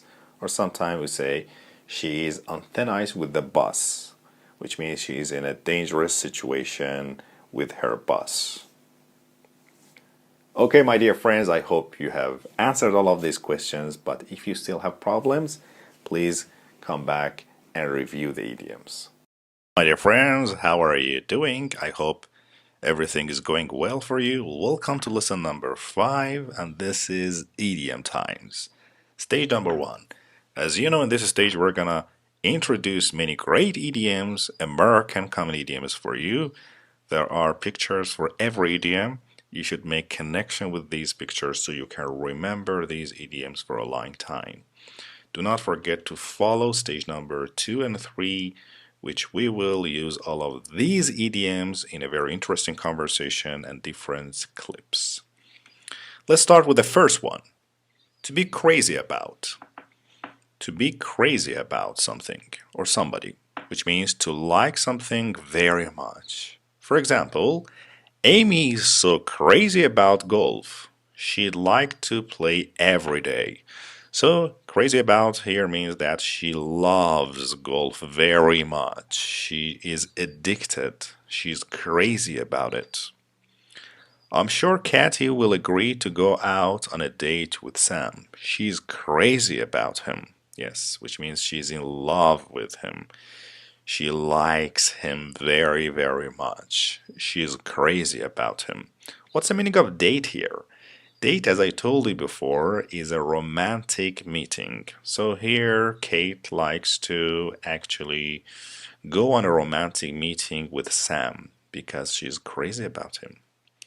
I'm crazy about learning idioms. I learn idioms every day and I teach my students different English idioms. So guys, what are you crazy about?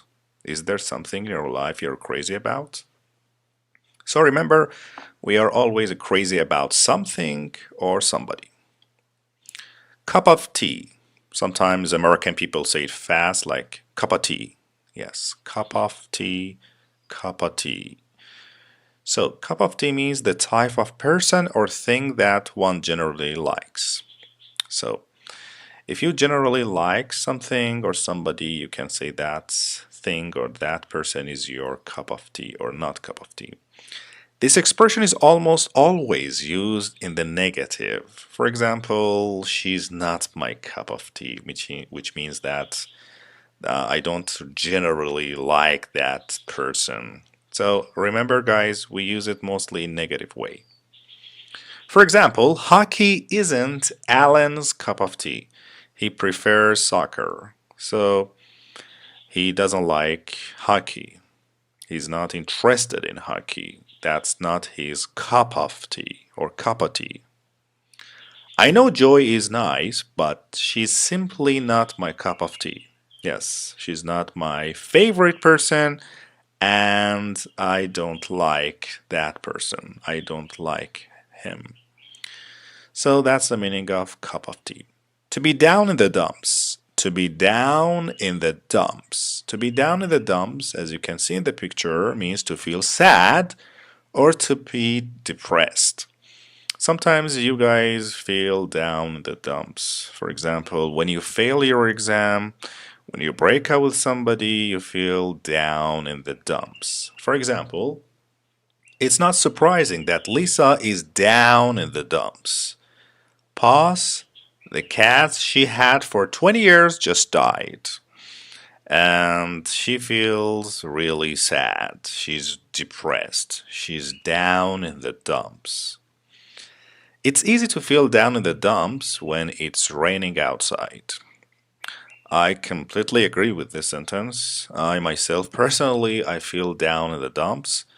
I feel sad when it rains and I don't know the reason. Guys, when I feel down in the dumps, I usually watch some maybe sitcoms, comic movies that can make me feel better, or sometimes I call my best friends. To drop by. Drop by means to pay a short, often unannounced visit. When you visit somebody for a short time, especially when it's unannounced visit, a sudden visit, we can say that you drop by. For example, if we have time before the movie, let's drop by Bill's house. Okay? Let's just pay him a short visit. Let's go and visit him for a short time. Let's drop by Bill's house. Hi, I was in the neighborhood, so I thought I'd drop by, which means I thought I could just visit you for a short time. So here, drop by means to visit somebody or to pay somebody a short visit. To hang around. This is a very common American actually phrase used every day in different clips, movies, American conversations, which means to spend time idly or to linger. When you spend your time idly, you do nothing, you just linger. This is the meaning of hang around. Sometimes you go out with your friends, there is no purpose, you just go out, maybe go to different places just to have fun, so you are hanging around. For example, we had to hang around the airport for an extra 6 hours because our flight was delayed. Nina's boyfriend Boris is coming over soon. She hopes her parents aren't planning on hanging around the house. Yes. So hanging around means to spend time idly or to linger.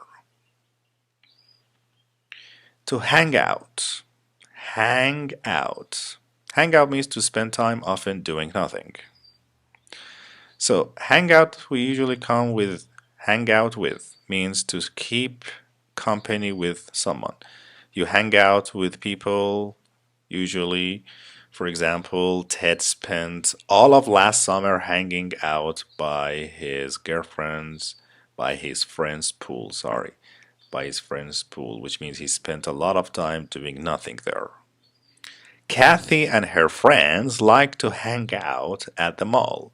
So they like to just spend time doing nothing at the mall, just to have fun and spend time.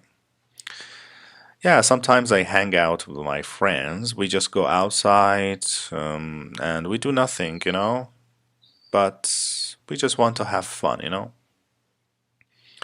To have a blast. To have a blast. As you can see in this picture, these girls having a blast. To have a blast is a slang which means to enjoy oneself very much. So if you go to a party and you have a lot of great time, you can say that I had a blast. For example, last summer Nicole had a blast backpacking through Europe with some friends. Okay, she had a blast. She had a wonderful, great time. Heather spent her spring break in Fort Lauderdale with millions of other college students. She had a blast. She had a perfect time. She enjoyed herself very much. I'd like to travel to France, Paris. That's my favorite place. I usually can have a blast there. I usually can enjoy myself. To have a good time. To have a good time. And I think you can understand the meaning of this phrase. It's really easy, which means to enjoy yourself.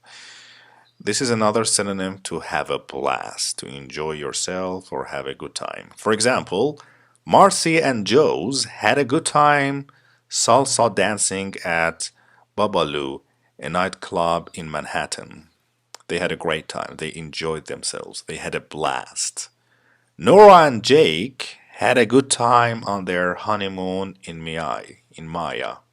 So, had a good time here means to enjoy yourself, to have a great time, to just have a blast. So, you can use three great phrases: have a blast, have a good time, or to enjoy yourself.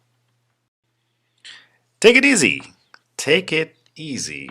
This is a very encouraging sentence. Take it easy means relax, don't worry. If you think that, for example, somebody is under a lot of pressure, he's crying, he's in a very bad mood, you can tell him, come on, relax, don't worry. This is life and things will change. For example, you lost your keys? Take it easy. I'm sure you'll find them. I'm sure you'll find them. Take it easy. Relax, don't worry. Stop yelling and take it easy. I'm sure there is a good explanation for why Joe borrowed your car without asking first. Yes.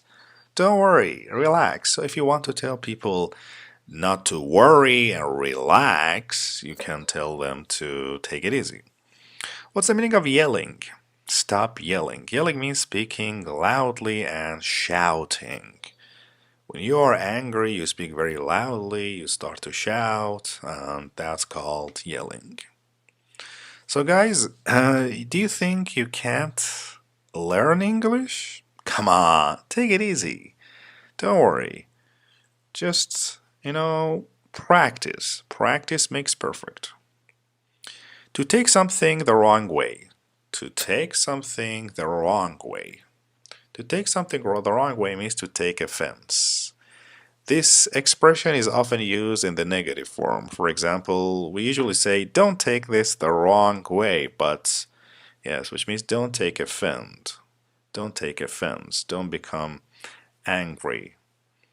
Don't take this the wrong way, but I liked your hair better before you got it cut. Okay? Which means don't just take offense. And don't become angry and sad with me. Jessica is offended. I guess she took it the wrong way when I told her she should exercise more. Yes, she took it as an offense. And I think she became sad and angry when I told her she should exercise more. Because when you tell people you should exercise more, maybe it means that they are not in a good shape. They are maybe fat. And they should get some more exercise. So, offended here means to cause to be upset or to hurt the feelings of someone, especially by being rude or showing a lack of respect. So, when you just show a lack of respect, maybe people become angry, sad, you hurt their feeling, and we can say that they are offended. There is no accounting for taste. There is no accounting for taste, which means it's impossible to explain individual likes and dislikes.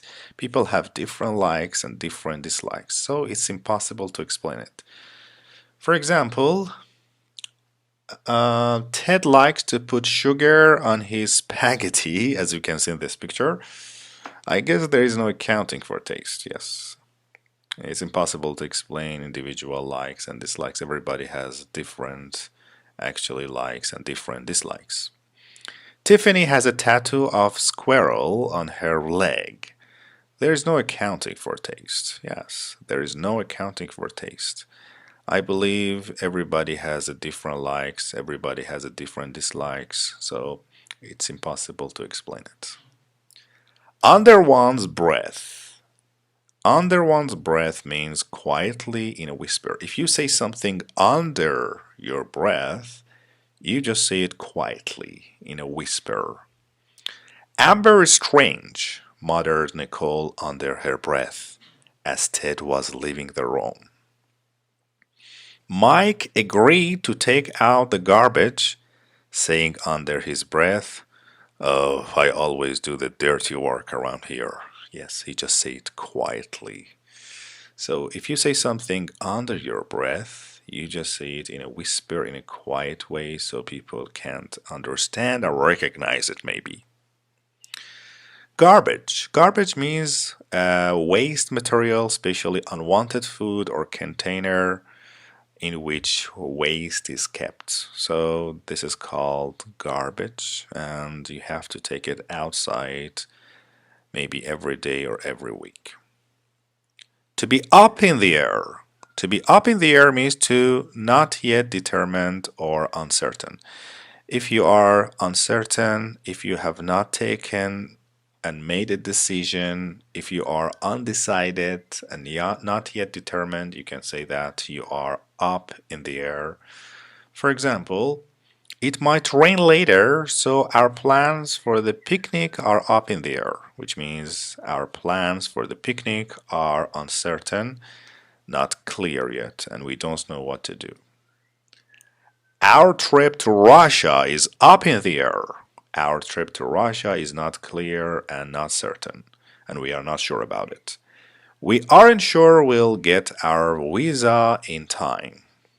So, up in the air, when we speak about something that is not certain, you can say it's up in the air. Sometimes your plan is up in the air. You have not made decision. It's not clear. For example, you want to travel, but you don't know which day to travel. So, your plan is up in the air. And that's the last idiom of this lesson. I hope you have enjoyed it. Do not forget to follow the next two stages and do not forget to take the quizzes. I wish you have enjoyed this lesson. Please, for any questions, any problems, do not forget to contact me. Thank you. Hello everybody, welcome to chapter number 5, practice and check your understanding. And in this chapter, like always, I'm gonna show you a clear picture of an idiom, plus you can actually listen to my definition and explanation. Then you have 10 seconds to check and actually answer my question. So are you ready? Let's do it.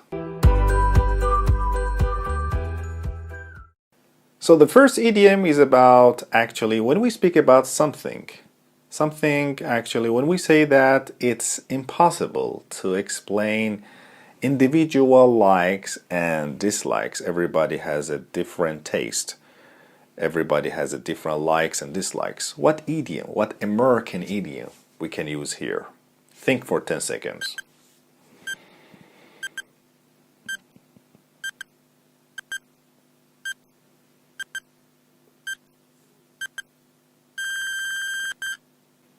That's right. We say there is no accounting for taste.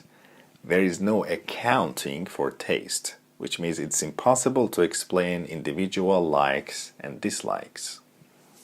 Idiom number 2. You know, guys, yesterday I went to the party. My friend invited me and I had a really great time. I just really enjoyed the party. So when we speak about me, I really enjoyed the party. What idiom you can use here? Think for 10 seconds.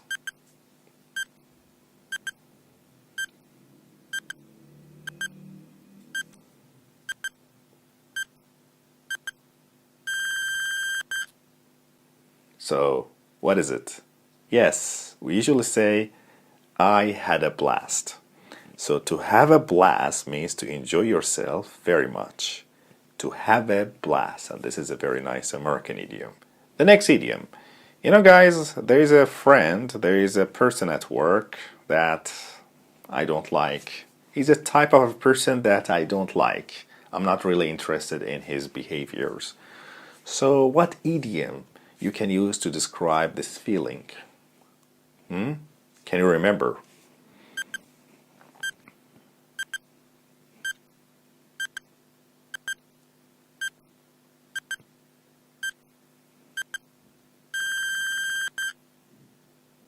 That's right. If you don't like that person, I should say, he's not my cup of tea. He's not my cup of tea. So cup of tea means a person or a type of person that you generally like. But if I say that he's not my cup of tea, means that he's a type of person that I don't like. He's not my cup of tea. The next idiom. My father, these days, he's very sad and depressed. He's in a bad mood. I don't know why. So, what idiom can you use to describe this feeling? Can you remember? Think for 10 seconds.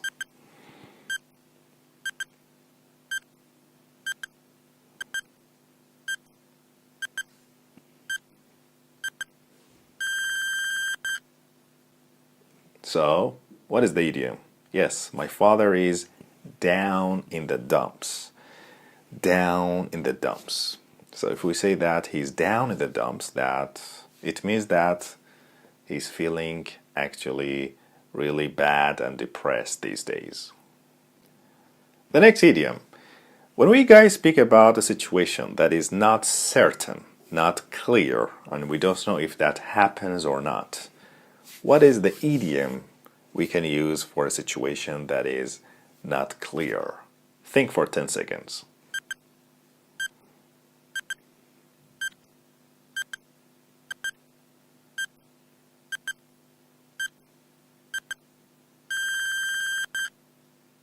So, what is it? That's right, we say that it's up in the air.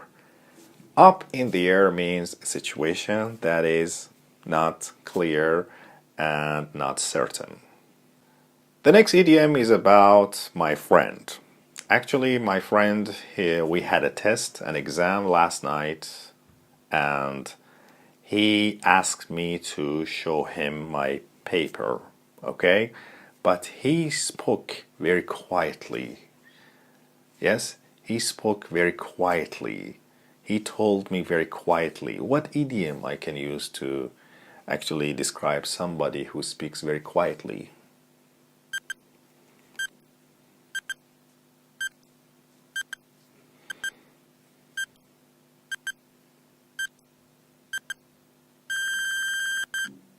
That's right, we say that he said it under his breath. If somebody speaks or says something under his or her breath, he speaks very quietly, like in a whispering way, right? So, under one's breath. Okay, my dear friends, I hope you have enjoyed it and I hope you have answered all of my questions. Please contact me for any problems and questions. Have a great time. Dear friends, how are you doing? I hope everything is going well for you. Welcome to lesson number 6 and stage number 1. As you know, in this lesson we're going to learn many useful, great, interesting, fun idioms and expressions, so I want you to focus and listen to me carefully. There are some pictures for every idiom we teach in this lesson, so you can make connection and understand them. So let's start with the first idiom. To cheer someone up. Cheer someone up. As you can see in this picture, these guys are trying to cheer him up. Cheer someone up means to make someone happy and jolly. So that's the meaning of to make someone happy, and feel jolly. For example, Susan called her friend in the hospital to cheer her up. So guys, here it means that she called her friend in the hospital to make her happy. My father has been depressed for weeks now. I don't know what to do to cheer him up. I don't know what to do to make him happy and jolly. So guys, if you think that your friend or one member of your family is sad or depressed, you should find a way to cheer him up. Maybe you can buy your mother some flowers. Then that's a good way to cheer her up, to make her happy if she is in a bad mood. You can tell somebody to cheer up if they are feeling sad. So we can sometimes use this as one phrase like cheer up, which means that feel better, okay? Become happy. If they are feeling sad, you can use this phrase. Cheer up, come on, feel happy, feel better. To give credit, to give credit. To To give credit means to acknowledge somebody's contribution, to recognize a positive trait in somebody, to recognize and understand the positive quality characteristic in somebody. Let me give you two examples. The scientist gave his assistant credit for the discovery, which means that the scientist acknowledged his assistant's contribution and he recognized the positive quality in him. I can't believe you ask your boss for a raise when your company is doing so poorly. I must give you credit for your courage. Yes, I must give you credit for your courage, which means I should acknowledge you for such courage and bravery.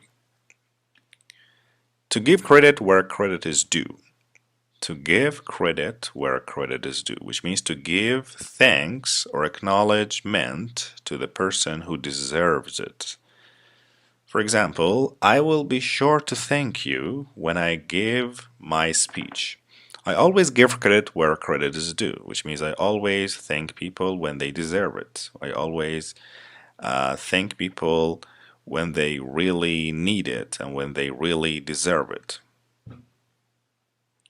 To go into business. To go into business, which means to start a business. This is really simple. Go into business. For example, Jeff decided to go into business selling baseball cards. So Jeff decided to start this business.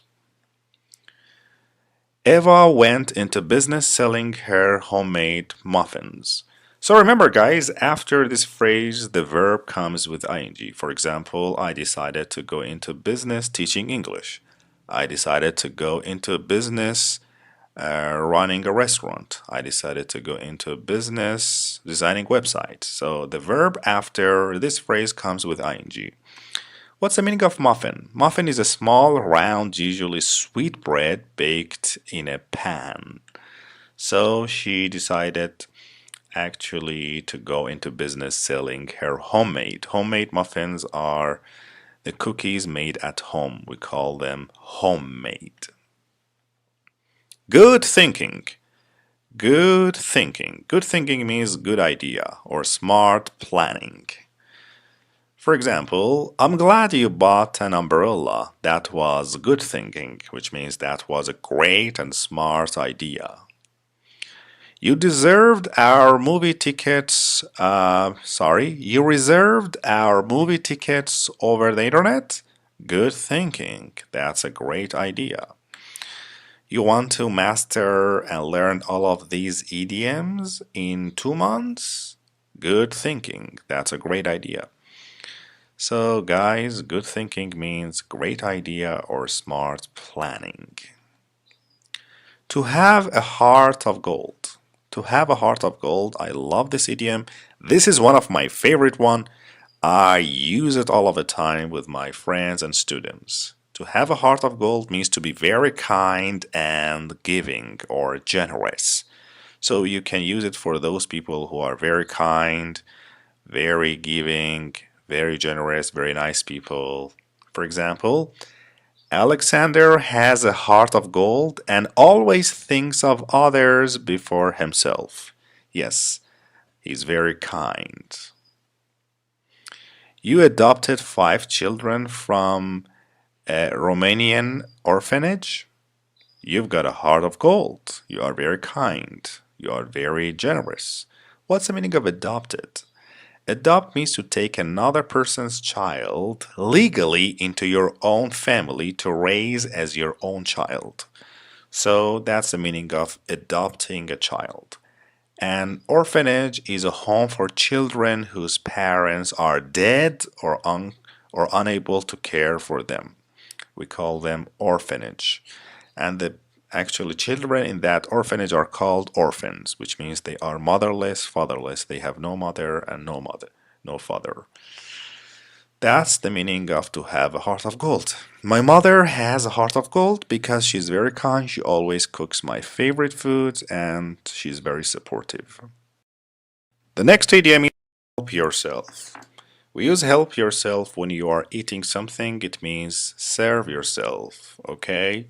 It means that you are free to eat anything. Just be free. Just calm down, be free, and make yourself at home. Pay attention to the reflexive form. We usually say help yourself in singular and help yourselves in plural. For example, help yourselves to the cookies and coffee, said Maria before the meeting started, which means serve yourself. Just feel free to eat anything.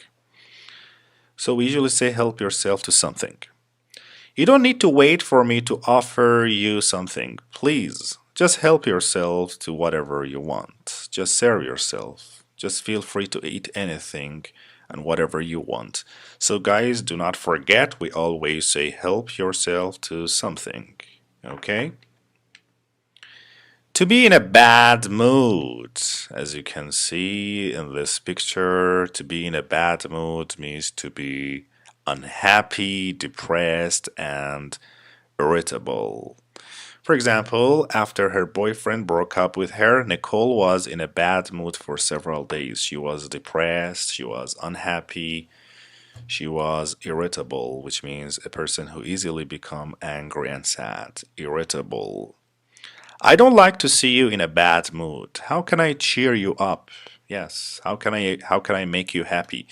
We learned this idiom to cheer somebody up means to make somebody happy. So I don't like to see you unhappy. How can I make you happy? Okay, so in a bad mood means a person who is depressed and unhappy. The opposite is in a good mood, which means that a person who is happy. For example, Ted just bought a new car. He's in a good mood, which means he's very happy. Just what the doctor ordered. That's what just the doctor ordered. This idiom means actually to be exactly what was needed.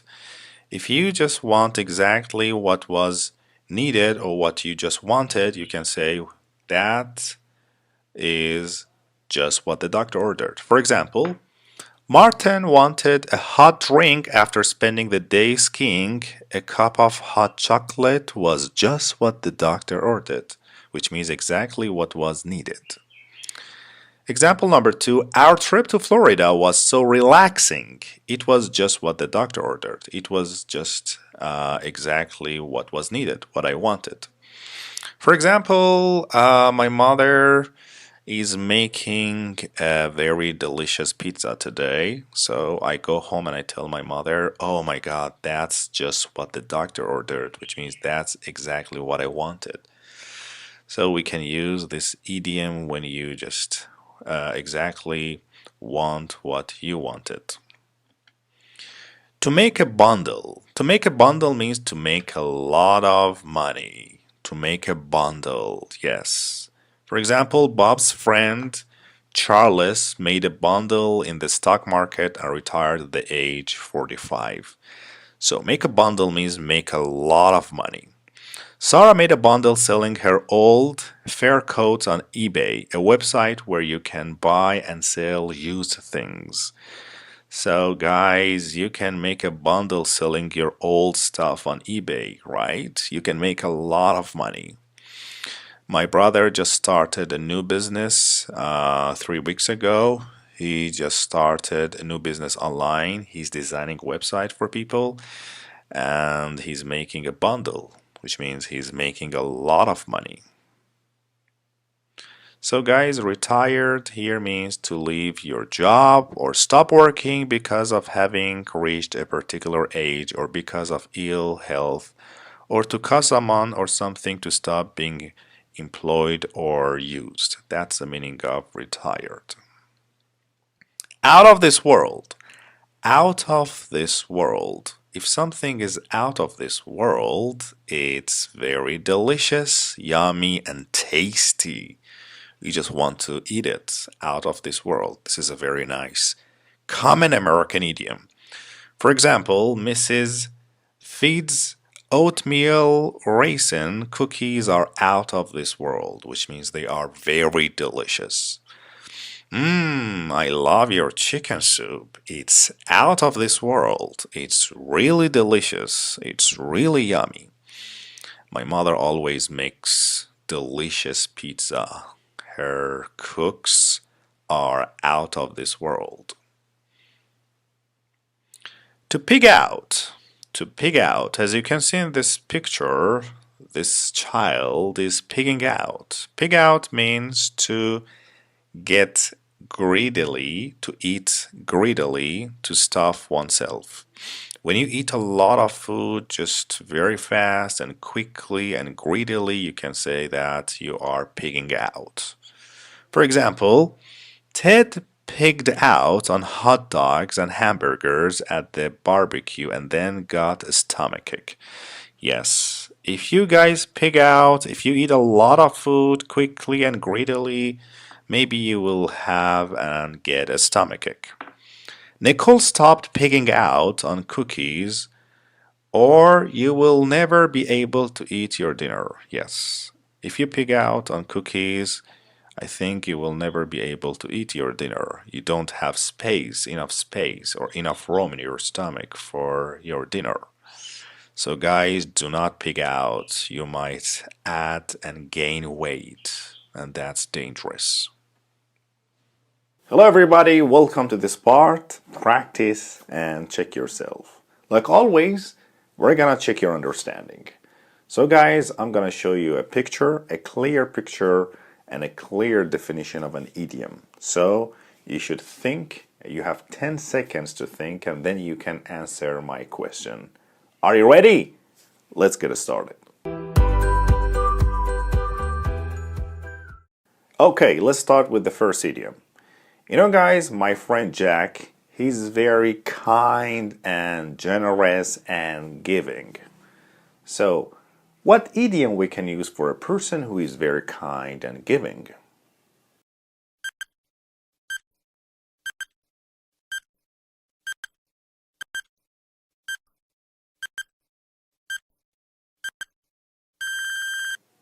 That's right, we usually say, he has a heart of gold.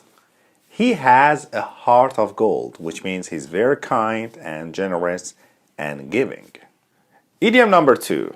My brother, he's a little sad and depressed these days, so I'm trying to make him happy. But I don't know how to make him happy. What's an idiom for this? Yes, to make somebody happy. What idiom can we use here? Think for 10 seconds.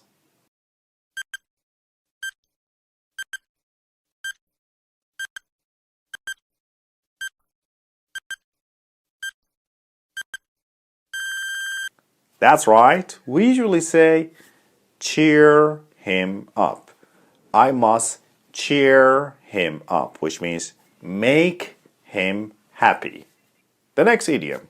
You know guys, yesterday I was really hungry. And then my brother came in with with many pizzas. He had a box of pizza. So I said, that's exactly what was needed. Or that's exactly what I was looking for. So, what idiom we can use here to say that's exactly what was needed? Can you tell me? Think for 10 seconds.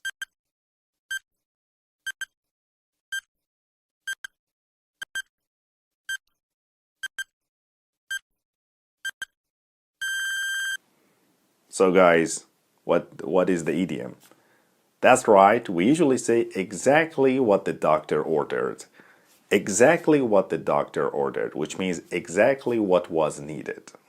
You know guys, my mother makes delicious and yummy and tasty cakes. So what is the idiom for something that is very delicious, something that is very tasty?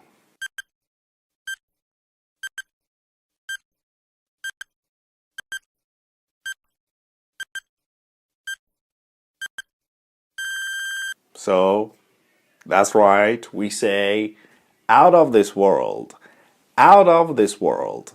Out of this world means something that is very delicious and yummy.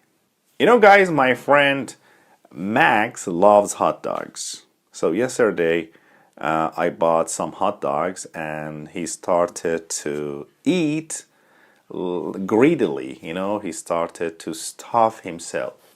So what is the idiom for a person who eats greedily, quickly, a person who just wants to stuff himself?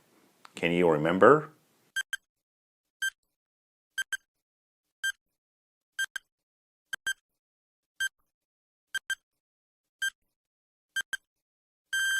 That's right, we usually say pig out. Yes, my friend Max, he pigged out on hot dogs. Yes, he pigged out on hot dogs, which means he ate greedily. You know, guys, I sometimes feel a little nervous before I give a speech in front of 100 or 1,000 persons. Yes, I feel a little bit nervous. What is the idiom for a person who feels nervous? Can you remember? We studied this idiom in this lesson. Think for 10 seconds and then answer.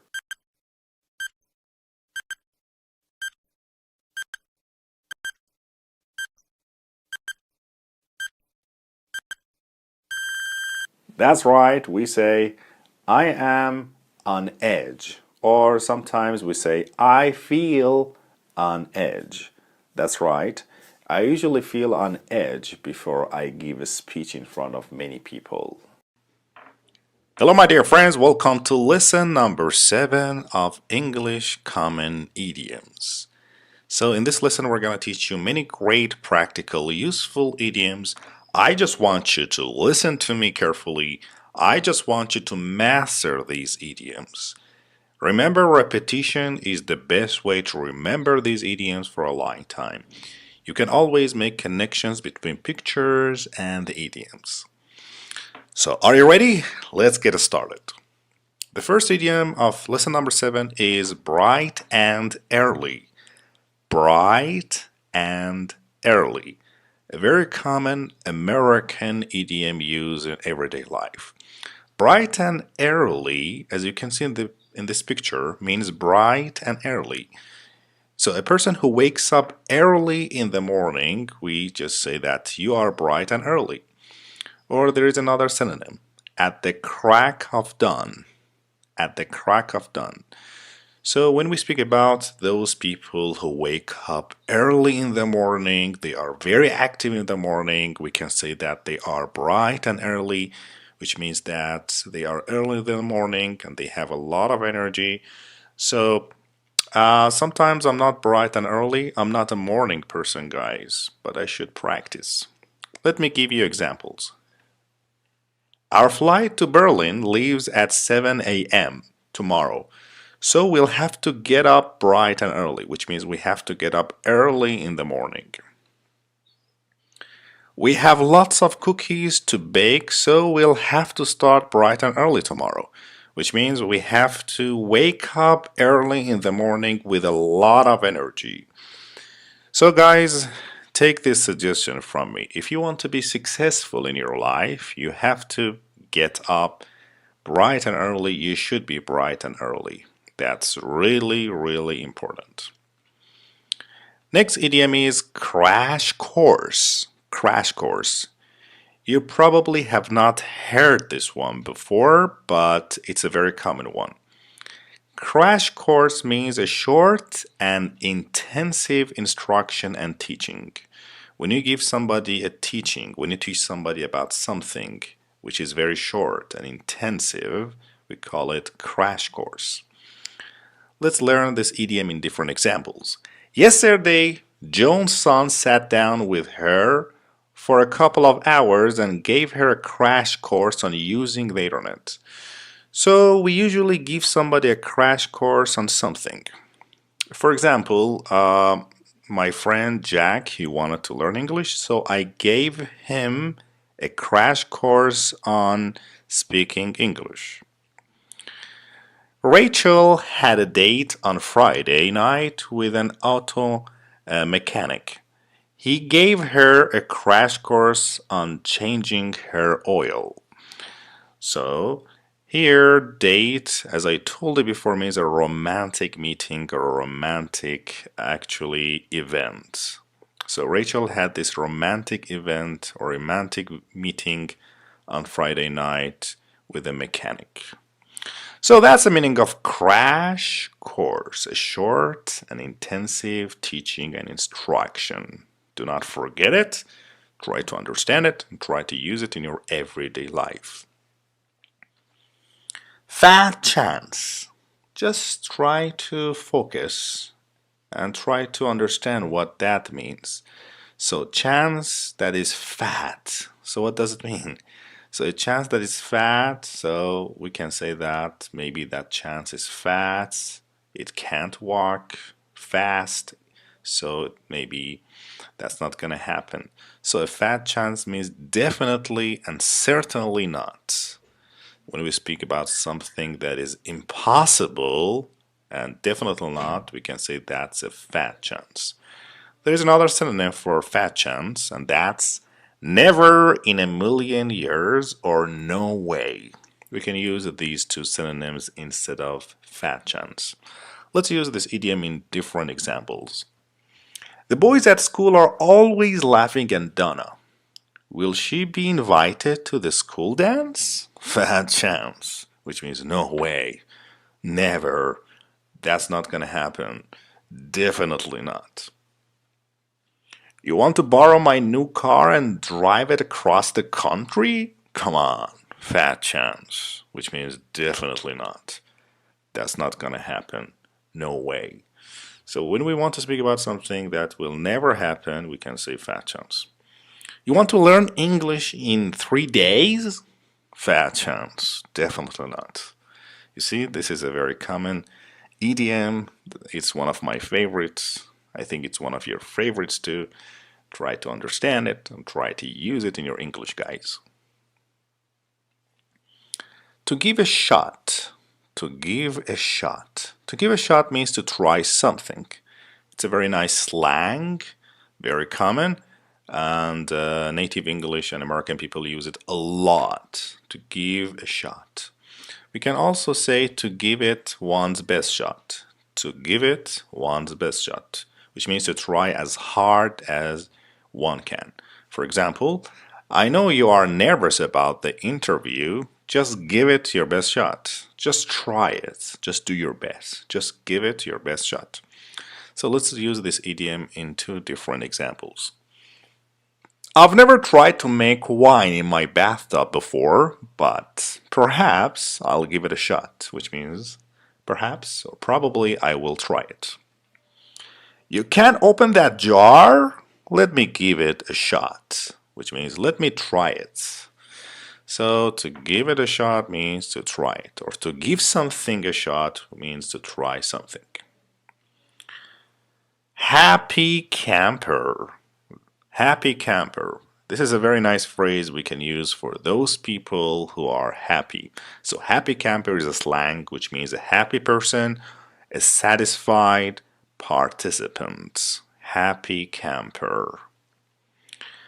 This expression is usually used in the negative way. For example, we usually say not a happy camper. She's not a happy camper, which means she's not a actually satisfied person. When Linda's passport was stolen in Florence, she was not a happy camper. She was not a happy person. Steve is taking 5 difficult courses this semester. He's not a happy camper. He's not completely satisfied, I think, with this course, with this university maybe. So guys, are you a happy camper? Are you satisfied with my English course, common idiom American course? I wish so. I wish you are a happy camper. The next idiom is to have mixed feelings. To have mixed feelings. Just try to focus, try to understand this idiom. To have mixed feeling means to feel positive about one aspect of something and negative about another. Sometimes you are confused, you don't know what to do. You have mixed feelings. Sometimes your mind says yes, sometimes your mind says no. And this is a very negative and bad feeling. I have experienced this feeling many times. So let's use this idiom in two different examples. When our house guests decided to stay for another week, I had mixed feelings. On the one hand, I enjoyed hanging out with them. On the other hand, I was tired of cooking for them. So, as you can see, this phrase, all verb is underlined. Hanging out here means going out with one person, spending time with one person with no purpose. And we have studied this idiom before. I have mixed feelings about the president of our company. He's good with the clients, but he's nasty to his employees. So here means that sometimes I feel good, sometimes I feel bad about this guy. Here, nasty means impolite, mean, a person who doesn't behave very well, so he's nasty. So, guys, if you have mixed feelings, you'd better maybe take an advice from an experienced person. Needless to say. Needless to say means obviously. This is a very nice common phrase. Needless to say. It's both used in written and in oral English. There's another synonym for this phrase, and that is to goes without saying. To goes without saying means obviously. For example, you've got a test tomorrow, so it goes without saying that you can't stay out late tonight, which means it's obvious that you can't stay out tonight because you have a test tomorrow. Needless to say, let's use this idiom in two different examples. You've got a test tomorrow morning. Needless to say, you can't stay out late tonight. Needless to say, you shouldn't have waited until Christmas Eve to do your shopping. The stores are going to be very crowded. Very crowded here means very busy. Many people are going to be there. So, needless to say. Very nice phrase, means obviously. I can say, needless to say, English is a very important and an international language, and everybody needs to study and understand a little English. The next common useful idiom is not have a clue. Not have a clue. Clue means a piece of information here. So not have a clue means to know nothing about. If you don't have a clue about something, you don't know anything about it. For example, Bob talks about working at McDonald's, but the truth is he doesn't have a clue about making hamburgers, which means he doesn't know, he has no information. He knows nothing about making a hamburger. Do you know how to fix a broken printer? No, I don't have a clue, which means I don't have any information. I don't know anything about it. I know nothing about it. So, when you don't have a clue, you know nothing about something. To not sleep a wink. To not sleep a wink means to be awake all night. Sometimes you cannot sleep at night, you are awake all of the time. So you can say that I didn't sleep a wink, which means I couldn't even sleep for a short time. As you can see in this picture, this woman, she has a problem, she's thinking about something and she can't sleep a wink. Ted was so nervous about his chemistry test that he didn't sleep a wink the night before, which means he couldn't even sleep for a short time. He was awake all night. It's not surprising that Jill didn't sleep a wink last night. She drank a large cup of coffee before going to bed. Yes, she couldn't sleep all night. She didn't sleep a wink.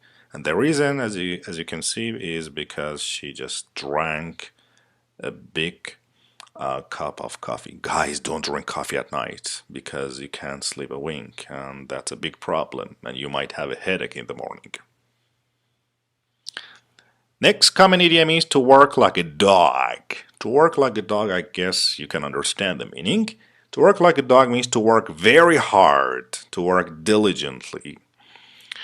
For example, Larry became an investment banker after college, and now he works like a dog, which means he works very hard. Al worked like a dog on his term paper and got an A+ on it. So if you want to learn English in maybe less than 8 months, I think you have to maybe practice 8 hours a day. That's right, you have to work like a dog. You have to work very hard. Hello, my dear friends. Welcome to Expressions in Conversation. Hello, everybody. How are you doing? Welcome to this part. Practice and check yourself. Like always, in this part, I'm going to check your understanding. So you have the picture and clear explanation. And you must think for 10 seconds. And then after that, you must answer my question. Are you ready? Let's do it.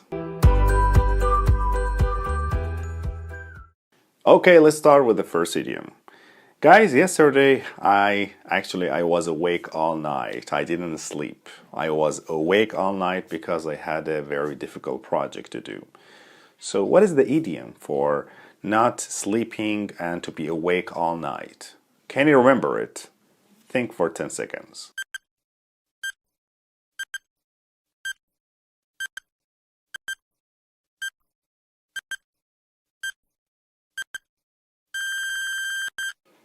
That's right. We usually say, I didn't sleep a wink.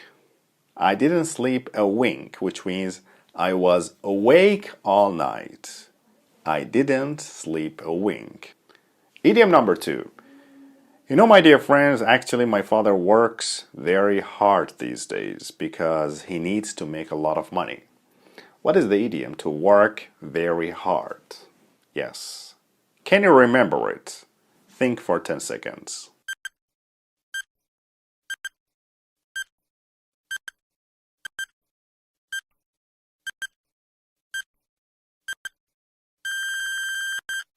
So what is it? Yes, we usually say to work like a dog.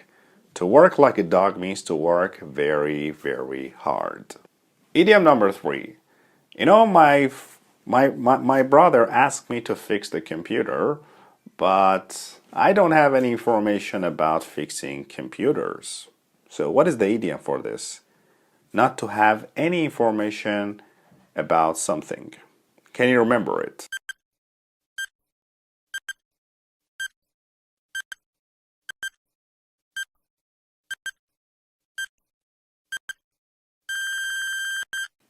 That's right. I usually say, I don't have a clue about fixing computers. So, I don't have a clue about something means I have no information about it. The next idiom is about an instruction. When I speak about a short and intensive teaching, instruction, or a course, what idiom I can use here? Yes, intensive and actually short instruction. Can you remember it?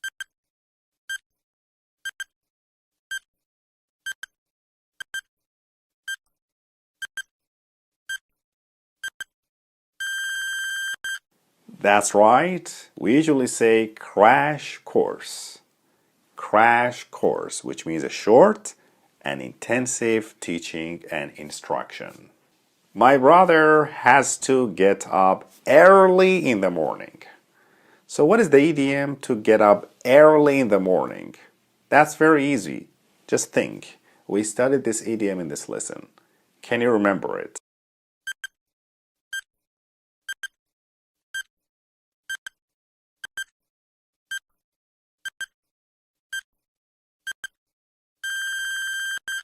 That's right. We usually say bright and early.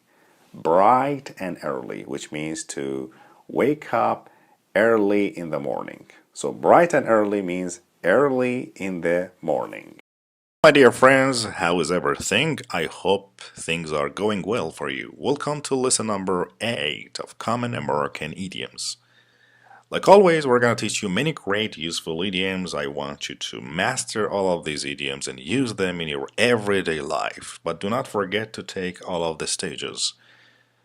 There is a stage called actually quiz at the end. In this quiz, there are lots of questions, so you can check yourself and see if you can still remember and understand these idioms. So let's start with the first stage, lesson number 8. Let's start with the first idiom of lesson number 8. and that is to beat around the bush. Beat around the bush. As you can see, this monkey in this picture beating around the bush. So this is called beating. Beat around the bush means to talk around the subject, to avoid getting to the point. So when you beat around the bush, guys, you don't just pay attention to the main point. You speak about something else, and sometimes you are just wasting time. For example, Kara beat around the bush for an hour, then finally told us she needed a ride to Kennedy Airport. Here, a ride means a journey made on horseback, on a bicycle, motorcycle, or on a vehicle. So this is called a ride. So here, Kara, she was beating around the bush. She was talking around the subject. She was not talking about the subject. Maybe she was shy, or she couldn't actually express herself, maybe. If you want something, tell me. Don't beat around the bush. Yes. If you want something, just tell me. Don't avoid getting to the point. Don't speak about something else. Don't beat around the bush. Yes, guys, if you want money from your father, just tell him directly. Don't beat around the bush, okay? Maybe he will accept or he will reject you. Idiom number 2 is dime a dozen. Dime a dozen. Dime a dozen means so plentiful as to be nothing special. So when we speak about something that is very common, you can find it everywhere, and it's not something very special, okay? It's a dime a dozen. This expression comes from the fact that dime is worth only 10 cents, very little value. So that's why we say dime a dozen.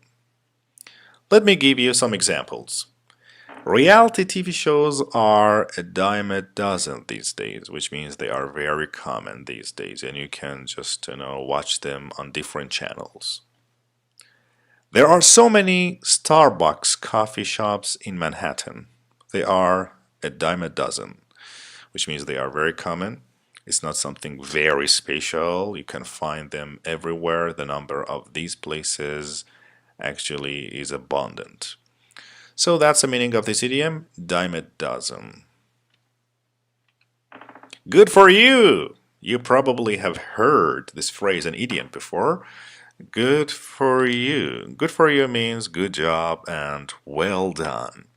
So this is a good way to encourage people when they have done something well. You can tell them, good job, well done, good for you. Imagine somebody has come to your house to paint the wall of your room. And then after just 2 hours, you just come to your room and you see everything is perfect. Your room is painted perfectly, so you can tell him, good job, well done. You won $100,000 on the TV game show Jeopardy? Good for you. Good job, well done. Which means I'm very happy for you. You passed your math test? Good for you. Which means well done. Good job. I'm very happy for you. And so if you have mastered all of these idioms, so I can tell you, good job, well done. So that's the meaning of this idiom. Try to understand it. Try to use it in your everyday life. Hard times. Hard times means a time of difficulty. So when you have difficult times in your life, you can say that you are having hard times. For example, since his wife left him for her dentist, Dan has been going through hard times, which means he's having actually many difficulties. Nancy's family is going through hard times. Her father just lost his job. So she's going through hard time, means she's having difficult moments, difficult events in her life. So guys, sometimes I guess life is not always easy. Sometimes you have to go through hard times. Sometimes you have to face and experience these difficult moments in your life. To be in a good spirit. If you are in a good spirit, you are happy, you are in a good mood. For example, After she won the tennis tournament, Elizabeth was in a good mood. Tournament, as I said before, is a series of contests between a number of competitors who compete for an overall prize. Sam was in a good spirits after receiving his Christmas bonus. So he was in a really good mood. He was really happy. Bonus here means an amount of money added to wages on a seasonal basis, especially as a reward for good performance and hard work. So if you work very hard in your company, your maybe boss will give you some bonus, some extra money and reward. So sometimes we are in a good spirit, sometimes we are in a bad spirit. Or we can say usually in a low spirit, which means in a bad mood. So guys, if you are not in a good spirit, I suggest you to go and watch a sitcom or a movie that is funny so you can change your mood. The next common idiom is made of money. If someone is made of money, we can say that he's very rich, he has a lot of money, he's very wealthy. He owns a lot of maybe properties. So there are other synonyms for this idiom, and that's loaded, rolling in dough to have money to burn. So we can say, for example, this guy is loaded, or my father is rolling in dough, or my brother actually has money to burn, which means that he's very rich. He has a lot of money. He doesn't know what to do with all of this money. I wish I was made of money, or I wish my father was made of money, but unfortunately he's not, and I have to work like a dog these days to make some money. My neighbor is remodeling his house to look like Versailles. He doesn't have good taste, but he certainly is made of money. So here my neighbor is remodeling, which means rebuilding to building again his house, but he doesn't have a taste. He doesn't have actually any information about decorations and modeling. He certainly and definitely is made of money, which means he's absolutely rich and has a lot of money. Max should be willing to loan you $10,000 to start your new business. He's made of money. Yes, he's very rich. You can maybe ask for money. So loan here means to give someone money or anything for a short time, or we can say lend a sum of money or item of property. So guys, are you made of money? Do you have a lot of money? If yes, good for you. You can have a comfortable, easy life, and you can buy your favorite car. Make a splash. Make a splash. Make a splash means to win popularity quickly. If you win popularity quickly, if you just become very popular among people in a very short time, we can say that you have made a splash. There's another synonym for this idiom, and that is to be a hit. For example, this song was a hit, which means it became popular very fast. Let's use this idiom in two different examples. Nicole's beautiful cousin, Cecilia, from Santo Domingo, really made a splash at the high school dance, which means she really became popular and everybody started to love her. Those new jeans really made a splash. All the kids are wearing them, which means that all of those jeans became popular among kids. So yes, I think something should be very made of high quality if it wants to become popular and make a splash in a short time. A new song from Eminem, I can't remember it, but it was a hit. It made a splash.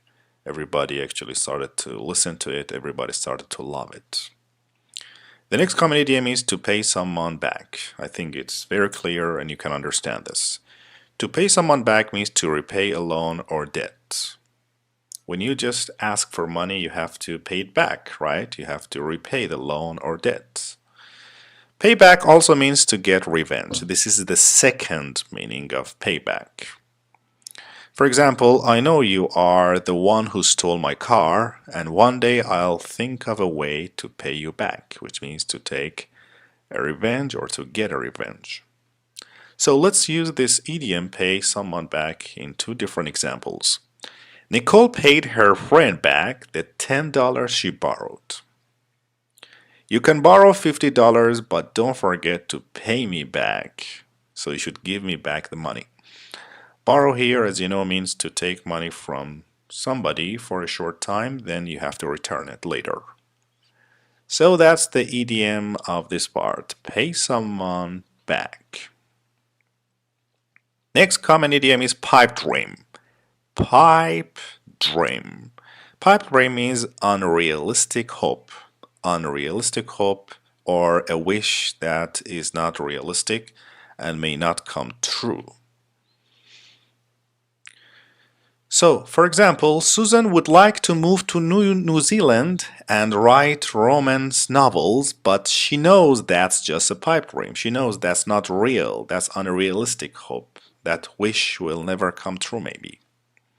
You want to become a famous actor on Broadway? That sounds like a pipe dream. That sounds like a maybe irrational point, something that is not realistic, unrealistic hope. So that's the meaning of this idiom, pipe dream. You want to learn English in 3 weeks? That's a pipe dream, which means it's impossible. It's not going to happen. To shell out. To shell out means to pay, often more than one would like. When you pay more than actually you'd like, you can say that you shell out. Sometimes you have to pay more money than you'd like, but you are forced. For example, Bob shelled out $5,000 for Nicole's piano lessons before she decided she'd rather play the flute. That's really bad, which means he paid a lot of money, more money than he wanted. How much am I going to have to shell out to get 2 tickets to the Rolling Stones concert? So it means how much money I have to pay, which is often more than one would like. For example, I have to shell out maybe $5,000 if I want to buy this laptop. I need it for my job and I have to pay it. The next common idiom is to take something by storm. To take something by storm means to win popularity quickly. To take something by storm. For example, the play The Producers really took the New York by storm, which means it really became popular in New York. That new restaurant really took Chicago by storm, which means it became really, really popular and famous in Chicago, and everybody in Chicago started to go to that restaurant. So that's the meaning of this idiom. That's or those are the breaks. Those are the breaks. Those are the breaks means when something bad happens and you can't do anything about it. So sometimes bad things happen in your life and you cannot control it, okay? And you have to accept it. So in these situations you can say that's or those are the breaks. For example, by the time we got to the theater, the new Harry Potter movie was already sold out. So oh, well, that's the breaks, which means that's it and we cannot do anything about it. Sold out here means having all available tickets or accommodations sold completely and there is nothing left. Your glasses fell on the rock and broke while you were fishing? Those are the breaks. Yeah. So which means something bad, that's really bad, and we cannot do anything about it, and we have to accept it and just move on. Wise guy. I love this idiom. Wise guy is a slang. We use it for a smart, stupid person, one who makes a lot of sarcastic comments. Maybe you have a person among your friends, he thinks he's funny, but in reality he's not. And he's just trying to make some funny comments and jokes, and you can tell him he's a wise guy, or sometimes we can say a wise ass, which is a little rude, or smart ass. For example, when Mrs. Lee asked Joey what he wanted to be when he grew up, he said an adult. She told him not to be such a wise ass. That clerk in the video store is a real wise ass. He's always making nasty comments about the customers. Yeah, wise asses and wise guys are not really popular among people because they are making some nasty, some not funny jokes. Okay, that's it. Hello. Hello, my dear friends. How are you doing? Welcome to this part. Practice and check yourself. And in this part, like always, so you have 10 seconds to actually think about my explanation, and you have the time to look at this picture I give you. Then you can guess the right answer. Are you ready? Let's do it.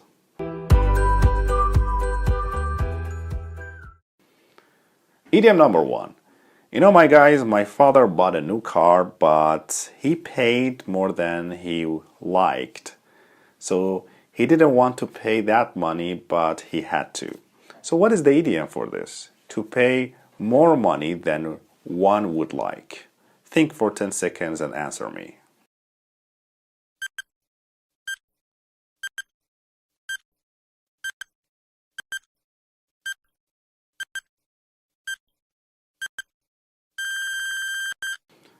That's right, we usually say, my father shelled out. To shell out means to pay more money than one would like. Idiom number 2.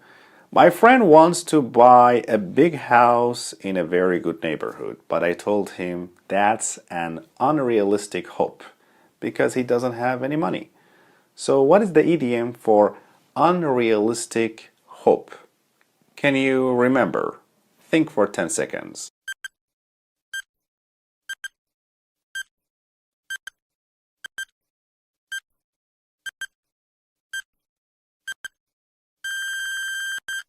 That's right, we usually say a pipe dream. Pipe dream is an unrealistic hope. The next idiom. Guys, what is the idiom for a person who is very rich? A person who has a lot of money. Can you remember?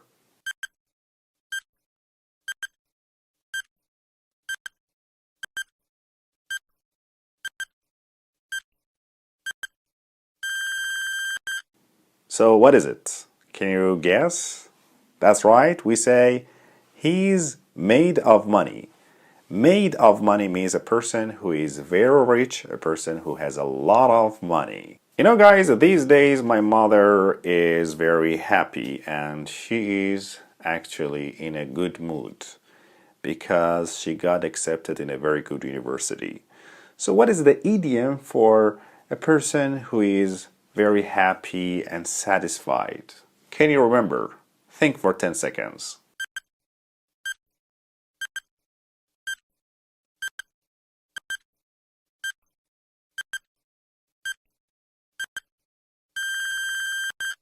So what is it?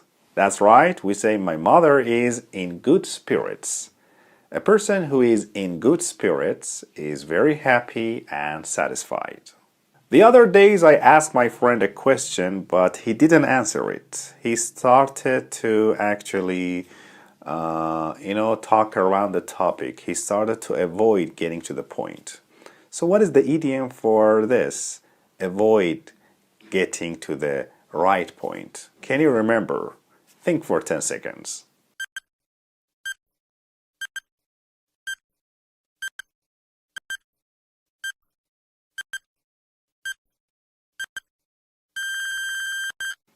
That's right, we usually say to beat around the bush.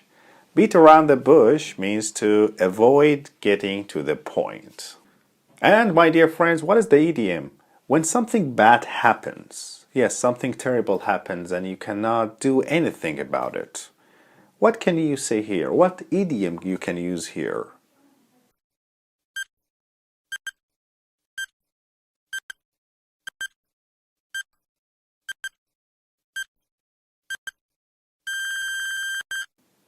That's great. Yes, we usually say that's the break or those are the breaks.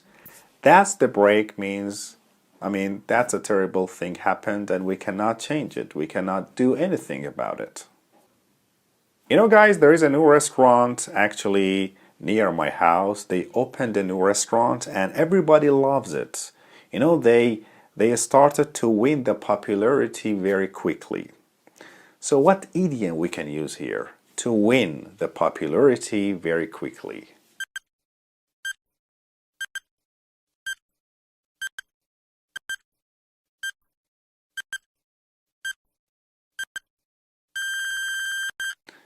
That's right, we say to take something by storm. So the new restaurant took the people, the neighborhood by storm, which means everybody started to go there and everybody started to eat there.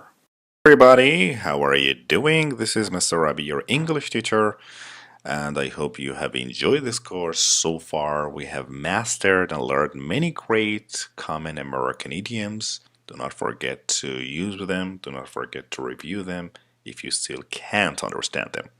So, welcome to lesson number 9. So, are you guys ready to learn many nice practical idioms and expressions? If yes, let's get started. We're going to start with the first idiom, and that is brown noser. Brown noser. This is a very common American slang and used too much. Brown noser. As you can see in this picture, this guy in blue t-shirt, blue shirt is brown noser. Brown noser is a person who is constantly trying to win favor with people above them, such as teachers or bosses.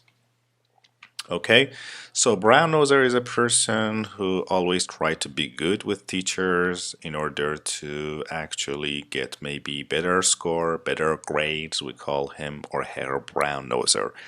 And that's a negative actually phrase. For example, Lauren is such a brown noser. She's always telling her teacher how much she enjoys class. So she's always trying to be good with teachers because she wants to maybe get, some good grades in the class. Dennis brought the bus lunch today. Dennis brought the bus lunch today? What a brown noser. So there are actually some other words we can use. You will also see the verb form of this expression, to brown nose. So it's a verb, brown nose. For example, Dennis is always brown nosing the boss, but I still don't think he's going to get a promotion. As you can see in this example, he's always trying to be good with the boss. Actually, he's trying to fake it. It's not real in order to get a promotion, to get a rise in his job. So guys, do not be a brown noser. These people are not actually popular, and I don't like them. The next one is by far. By far. By far means by a wide margin or by a great difference. By a great difference. For example, some people think Tom Hanks is by far, by a great difference, the best actor in America today. Mediterranean Grill is by far the best restaurant in town.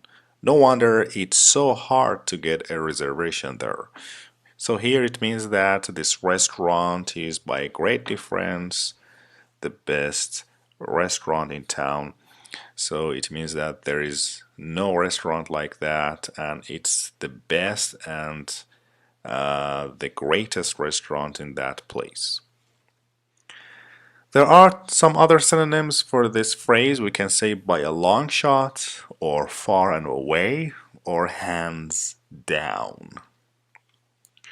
Full of oneself. Full of oneself. As you can see in this picture, this guy is full of himself, which means he thinks he's too much of himself. A person who is a little bit proud, selfish, a person who thinks that's very important. So in these situations, you can say that he is full of himself. For example, After Angela appeared on the cover of Vogue magazine, she was really full of herself. She was really selfish and proud, and she thinks she is too much of herself. She's a really important person, maybe. Mitch thinks he's really great. He's so full of himself, which means he thinks he's so much important. So I don't like to spend my time with people who think actually they are full of themselves. Those people who think that they are really important. Those people who think that they are better than others. I think these people are selfish and we should stop spending time with them. To get down to business. To get down to business. As you can see, this guy is telling us to get down to business. To get down to business means to get serious about a task. To become very serious about a task or a job and stop joking maybe. For example, the book club members spent the first 2 hours of their meeting eating and drinking before finally getting down to business.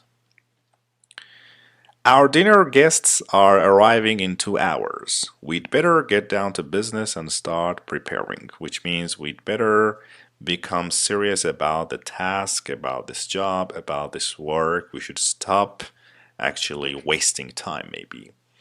Yes, guys, you'd better get down to business and start learning these idioms. Stop just spending your time on unimportant things. To get or to have under one's belt. If you get or have something under your belt, it means to have or get experience. For example, Kristen had 3 years of working for a large law firm under her belt. So it means that she had 3 years of working and this experience under her belt before leaving to start her own firm. Firm here means a small company. Ernie needs to get an MBA under his belt to get the job he wants. So guys, here means that he needs to get this experience before actually get his job, his favorite job. So to get something or to have something under your belt means that you have that experience. For example, I have 15 years of teaching under my belt, which means I have an experience of teaching English for 15 years. That's what it means. And this is a very common idiom. To give someone a run for one's money. To give someone a run for one's money.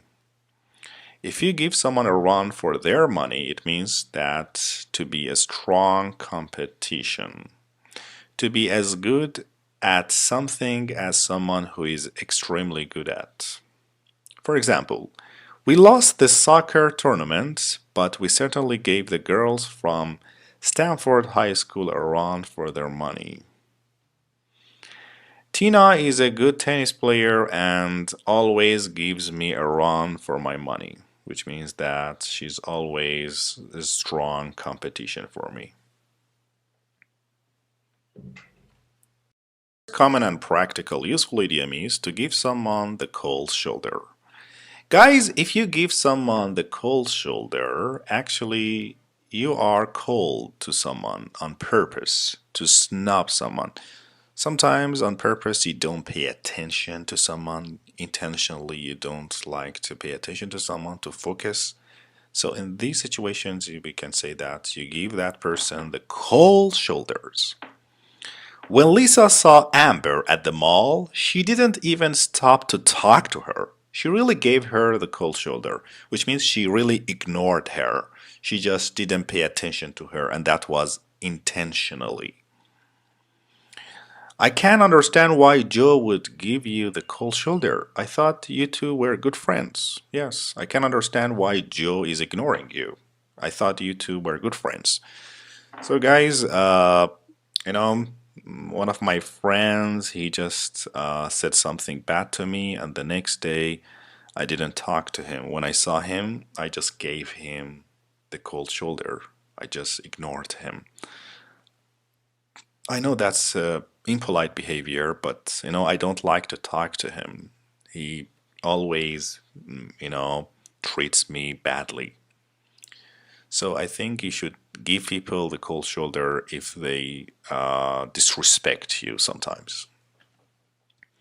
The synonym for to give someone the cold shoulder, we can say to blow someone off. To blow someone off. For example, Amber can't understand why Lisa blew her off at the mall, which means gave her the cold shoulder or ignored her. That's another nice phrasal verb, to blow someone off, which means to give someone the cold shoulder, to ignore someone. To not give someone the time of the day. To not give someone the time of the day here means to ignore someone. This is another synonym actually for the idiom to give someone the cold shoulder. So if you don't give someone the time of the day, you ignore them, you refuse to pay attention to them. For example, Sandra never gave me the time of the day back in the college, but now she calls me all the time for advice. So here means she didn't actually, she always ignored me back in the college, but now she's calling me. Why don't you find a new stockbroker? Yours is always so busy. She barely gives you the time of the day. She hardly pays attention to you. So stockbroker here, guys, means a person or company that buys and sells investments for other people. We call them stockbroker. The next common idiom is goody goody. I love the pronunciation of this one. Goody goody. Goody goody means self-righteously or smugly good. Someone who is too ready to behave in a way intended to please people in authority. So we call them goody goody. So these people are hated and not very popular actually. Goody goodies usually sit in the front row and smile at the teacher during the class. Yes. So they are not actually real good with people. They are trying to fake that they are great and good with people, and they are trying to satisfy these people. Samantha is a real goody goody. She always offers to erase the blackboard at the end of the class. There are actually two synonyms for a goody goody. We can say goody two shoes or teacher's pet. Teacher's pet, as you know, is a person in the class who's always trying to be good and behave well with the teacher in order to get something, in order to get better grades. Goody goody. It's a deal. It's a deal means I agree to be proposal or offer. So when there is a proposal or offer and you say that you agree, you can say it's a deal. For example, you'll make dinner every night for a month if I help you with your homework? Okay, it's a deal, which means I agree. This is an informal way to say I agree. If you rake up all the leaves in front of the house, I'll do the dishes. It's a deal. And the other person says it's a deal, which means I agree. Rake here, guys, this is a rake. The rake is a tool we use to collect the leaves from the ground. So rake here means to use a rake to make earth level or to collect leaves. The next common idiom is to kid around. Kid around means to joke around or to tease. So, for example, Jeremy loves to kid around, which means she's always joking, she's not serious. Jeremy loves to kid around, so don't be offended by anything he says. Offended means actually when your feelings are hurt, you are offended. While they were kidding around, Tim accidentally poked Rob in the eyes. He had to be rushed to the emergency room of the hospital. So when you poke your finger, it means you put your finger into somebody's eyes. So he had to be rushed. Rush means hurry to the emergency room of the hospital. You will often hear this in the negative way, not kidding around. Stop kidding around. which means to take something very seriously. For example, the White House is not kidding around with airport security, which means they are very serious and they take everything very seriously. Stop kidding around and speak English in the class. Yes. Some of my students in my class, they speak other languages and they think that they are joking with me. Sometimes I tell them, stop kidding around and get serious and listen to me. You are here to learn English. To talk into. To talk into means to persuade, to convince somebody to do something. Talk somebody into something. For example, Chris didn't want to jump out of the plane, but Aaron talked him into it, which means persuaded him. So we always talk somebody into doing something. Or for example, stop trying to talk me into going to the dance club on Saturday night. I already decided that I'm going to Maria's party instead. So to talk somebody into doing something means to persuade, to convince somebody to do something. I can't, guys, to be honest with you, I can't talk my father into giving me his new car. He's very sensitive on that.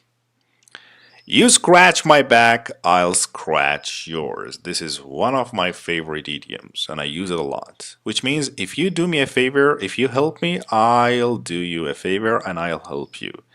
It's something mutual, so let's cooperate. So this idiom means if you help me, I help you too. If you do me a favor, I will do a favor too. Scratch, as you can see, these guys are scratching their backs. I'll help you with your homework if you do the dishes. You scratch my back and I'll scratch yours, which means you help me and I will help you too. If I drive you into the city, will you pick up my dry cleaning? You scratch my back and I'll scratch yours. You help me and I will help you. That's a very nice idiom, and that's the last idiom of lesson number 9. Do not forget to take the following 2 stages to master all of these idioms. Good luck! Friends, how are you doing? Welcome to this part, practice and check yourself. So guys, you have 10 seconds to think and answer my question. So, are you ready? Let's get started. Idiom number 1. My brother asked me to help him, but I told him that if you help me, I help you too. Like, if you do me a favor, I will do you a favor too. So what is the idiom for this? Think for 10 seconds.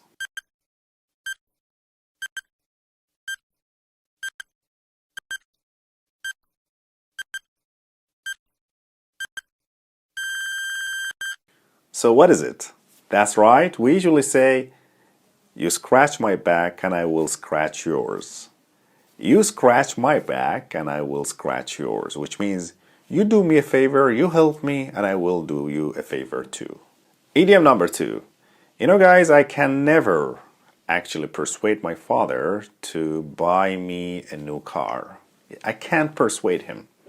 So what is the idiom to persuade somebody to do something for you? Can you remember it?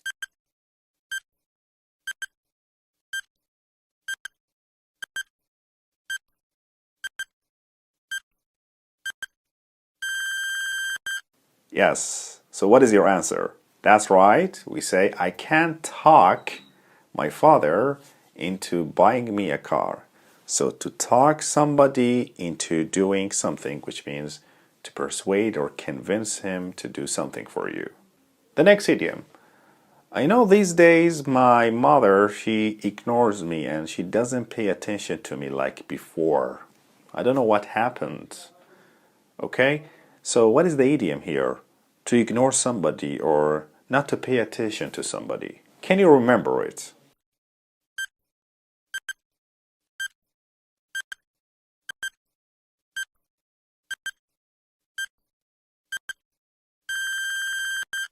That's right, we usually say my mother doesn't give me the time of the day. So not to give somebody the time of the day means to ignore somebody or not to pay attention to somebody. That's right. The next idiom is about being serious. If you want to tell a person to be serious and to be serious about doing something like a task, what idiom we can use here?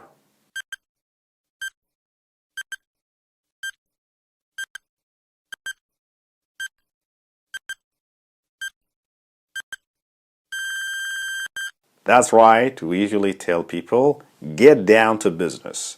Get down to business means to be serious about doing a task. Actually, my friend Jack, he's a business person and he thinks he's a very great person. He's a little selfish. So, what is the idiom for a person who thinks that he's great and a little selfish? Can you remember it?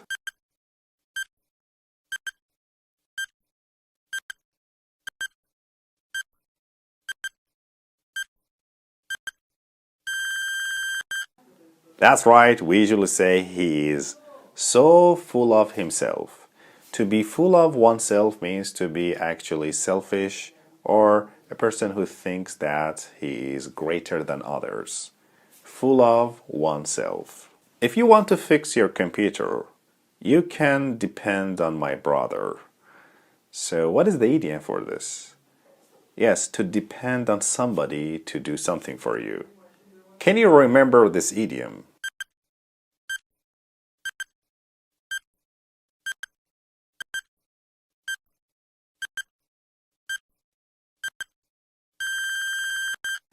That's right. We can say we can count on him. We can count on him, which means we can rely or depend on him. Dear friends, how are you doing? I hope everything is going well for you. Welcome to lesson number 10. Are you ready to study a new lesson? We're going to teach you many great idioms. Like always in this lesson, I want you to listen to me. I want you to make connections between pictures and idioms, and do not forget to cover the whole stages. This is stage number 1. So are you ready? Let's get started. The first idiom is ballpark figure. Ballpark figure. Very nice, a very common idiom. Ballpark figure means actually an approximate number. When you're trying to guess the number of something, you can use this actually phrase, ballpark figure, an approximate and almost number. For example, the auto mechanic didn't know exactly how much the repairs would cost, but he was able to give me a ballpark figure, which means an approximate number, a number that is not exact, but it's almost. The plumber estimated that it would cost $150 to fix our sink. But that was just a ballpark figure, which means an approximate and almost number, a number that is close, but that's not very exact. Estimate here means guess. So the plumber is a person who fixes actually sink, pipes. He guessed that it would cost $150 to fix our sink. So this is the first idiom, the first expression, ballpark figure. Idiom number 2 is don't mention it. Don't mention it, we can use this phrase instead of saying you're welcome. So don't always say you're welcome, you're welcome, you're welcome. Sometimes you can change it and say don't mention it, which means you're welcome. For example, thanks for bringing the cookies, I said to Susan. Don't mention it, she replied, which means you're welcome. Thanks for picking up my suit at the dry cleaners. Don't mention it, it was my pleasure, it was my honor. So instead of saying you're welcome, sometimes you can use this expression, this idiom, and that's don't mention it. To figure out. This is a very common, very useful phrasal verb used in different written and oral English. Figure out means to solve, to determine, or to understand. So we can use actually figure out to say that you can solve, you can determine, and you can understand something. For example, Ted couldn't figure out one of his math problems, which means he couldn't solve one of his math problems. So he asked his sister for help. Susan is sure she'll never figure out why kids today behave the way they do, which means Susan is sure she can't and she will not understand why kids today behave the way they do. So instead of saying understand, determining, or solving, you can use this phrasal verb to figure out something, which means to understand something. For example, I myself personally, I can't figure out how kids grow up, okay? Or I can't figure out how maybe we can say pizza is made. From scratch. From scratch. This is my favorite idiom in this lesson. From scratch means from the beginning, using all of the fresh ingredients rather than using a prepared mix. When you want to say that you want to do something from the beginning, so you can say that you do it from scratch. For example, the house was in such bad shape, they decided to tear it down and rebuild it from scratch, which means from the beginning. Tear something down means to destroy it completely. You baked these muffins from scratch? Oh, yeah, they are delicious. So you bake these muffins from scratch, which means that you are using all the fresh ingredients rather than using a prepared mix from the beginning. So guys, if you think you have many mistakes in your English, I think you'd better start learning English from scratch, from the beginning. Try to understand everything, every grammatical point from the beginning, so you can understand everything. To go nuts. To go nuts means actually to react with great enthusiasm. When you are very excited and very enthusiastic and passionate, sometimes you go nuts. Sometimes you overreact, right? For example, when Tiger Woods got a hole in one during the golf tournament, the crowd went nuts, which means they just became very excited and sometimes they just went crazy. When Eminem appeared on stage, everybody went nuts. Everybody just was really excited. Everybody was really crazy. Everybody was really passionate. Actually, when I see somebody, a famous person for the first time, personally, sometimes I go nuts. Sometimes I go nuts and I become very enthusiastic. This expression also means to go crazy or to become crazy with anger. For example, Jim went nuts when his wife told him she was leaving him for another man. So actually he became crazy and angry. So this is the second meaning of this idiom and this expression, to go nuts. To jump the gun. This is another actually favorite idiom, very common one.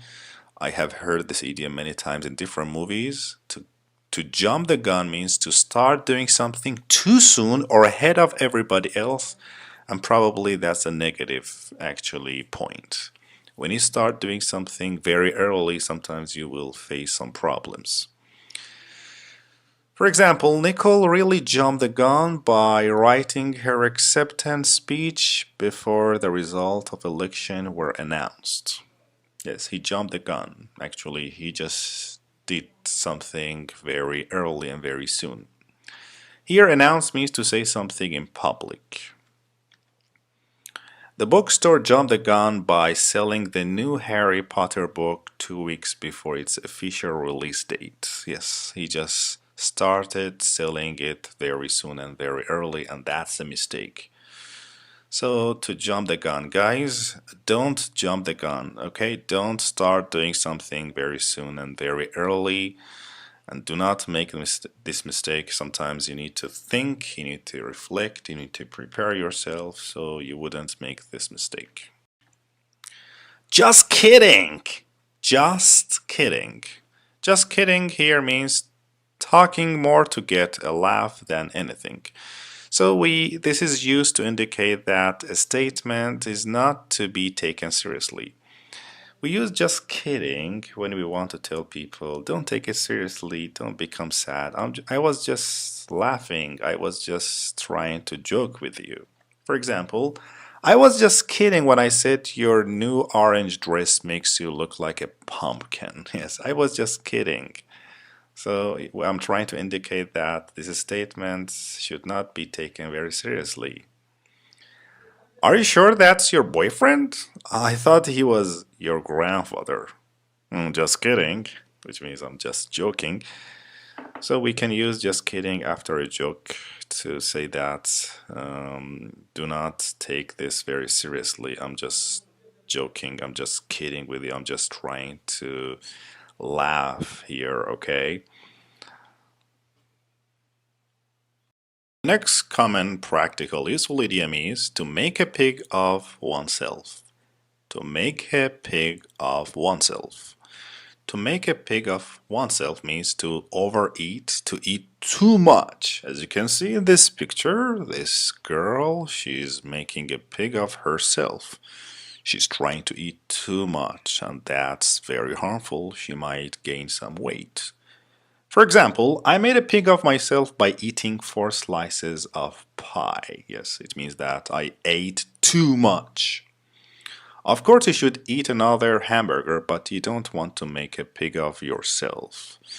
So guys, I don't want to make a pig of myself because I want to stay in shape, okay? I should go on a diet. But last week, Marshall, my friend, invited me to his birthday party, and there was too much food and I made a pig of myself and I couldn't sleep at night. I couldn't even sleep a wink. So, guys, don't make a pig of yourself. You might gain some weight, you might become fat, and that would be very harmful and dangerous. To make time for somebody or something. To make time, as you know, it's very clear, means to put time in one's schedule for something. Sometimes you should make time for your friends, which means you should dedicate and specify and spend time for somebody. For example, Don is a busy lawyer, but he always makes time for his family. He always puts time in his schedule for his family. That's a good lawyer. I'll be sure to make time for you when you visit me. Yes. So I always make time, guys, for my family and my close friends. I always spend time and put time for them. For the other people, I usually don't make time. To roll up one's sleeves. To roll up one's sleeves. As you can see in this picture, this guy has rolled up his sleeves. To roll up one's sleeves means to prepare to work. For example, let's roll up our sleeves and finish making these cookies, which means let's prepare to work and finish making these cookies. You'd better roll up your sleeves and finish your homework, which means you'd better prepare to work and finish your homework. So when I asked my uncle to fix my car, my uncle, he rolled up his sleeves. He just prepared himself to work and fix my car. Sit tight. To sit tight. Sit tight, as you can see in this picture, means to wait patiently. Sit tight. Nicole won't hear back from the colleges she applied to until April. For now, she'll just have to sit tight. Here, guys, actually apply means to make a request, to make a formal request to the university. So Nicole here, she just applied to this college. And now she just need to wait patiently. She just need to sit tight. Sit tight. The doctor will be with you in a few minutes, which means wait patiently. The doctor will be with you in a few minutes, in a short time. So guys, if you want to tell a person to wait patiently for you, you can tell them to sit tight. Sometimes we use this in some TV shows. So the host tells the audience, sit tight, we will be right back, which means wait patiently, don't just go anywhere. What's up? What's up is a very common American idiom, which means what's going on and what's new. And you probably know this idiom. What's up? The short form for what's up is sup. Yes. Sup, dude? Means what's up, man? What's up? I haven't spoken to you in a long time. You never call me anymore. What's up with you? Which means what's going on with you? So sometimes we can use it as a phrase like what's up, or sometimes we can use it what's up with something. For example, what's up with this computer? Which means what's wrong with this computer? It's not working. You can say that again. You can say that again means I completely agree with you. So if you completely agree with somebody, you can tell him, you can say that again. For example, you think our house needs repairs? You can say that again. Even our toilet is broken. The weather is so nasty today. You can say that again. I don't even want to go outside. The weather is so nasty today, which means so dirty and polluted. You are doing wonderful. This is Ahmad Rabi, and this is a part you can practice and check yourself. In this part, like always, I'm going to show you a picture and a clear explanation. I'm going to give you a clear explanation, and you have 10 seconds to guess the right answer. Are you ready? Let's get started. Idiom number 1. You know, guys, my father said to me that marriage is very important. And I agreed with him. Yes, what is the idiom to agree with somebody? Can you remember it?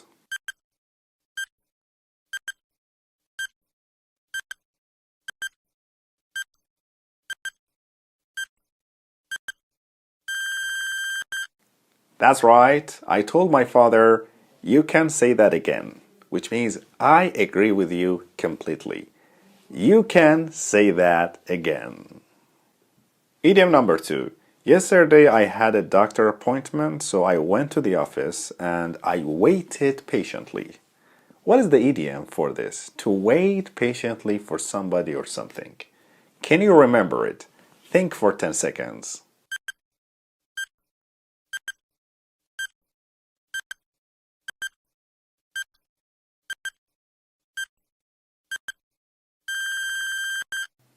That's right. Yesterday in the office, I had to sit tight. Sit tight means to wait patiently. Yes, sit tight. Idiom number 3. Guys, when you start doing something too soon or very ahead of everybody else, what idiom you can use here? To start doing something very soon. So think for 10 seconds.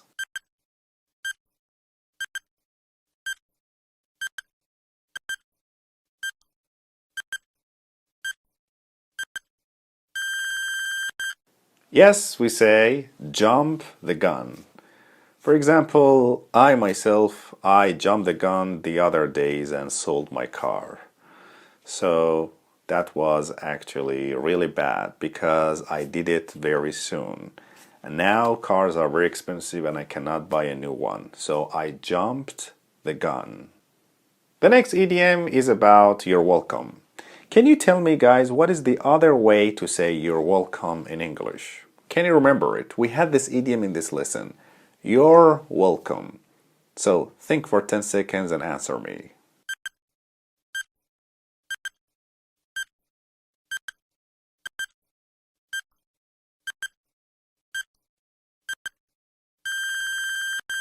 That's right. We usually say don't mention it. Don't mention it, which means you're welcome. My father wants to sell his house, but he doesn't know the price. He doesn't know how much he must sell it. So he just gave the customer an approximate number. Yes, an approximate number. What is the idiom for an approximate number? Can you remember?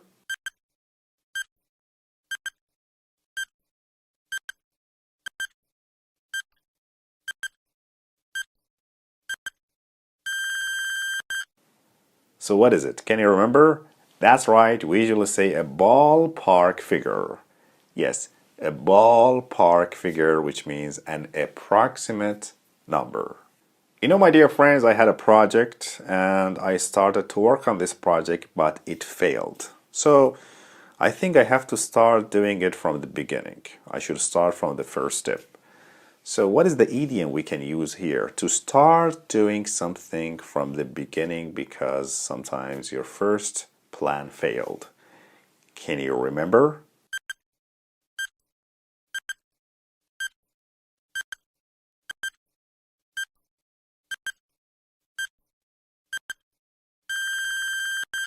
That's right, we say from scratch. From scratch, which means from the beginning. So if you start doing something from the beginning, you start doing it from scratch. My dear friends, this room needs painting, so I need to prepare to work. So what is the idiom for preparing to work? When you need to prepare to work, what idiom you can use here? Can you remember?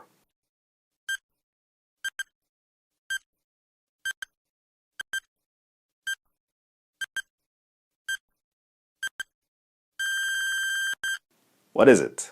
That's right, we say I need to roll up my sleeves.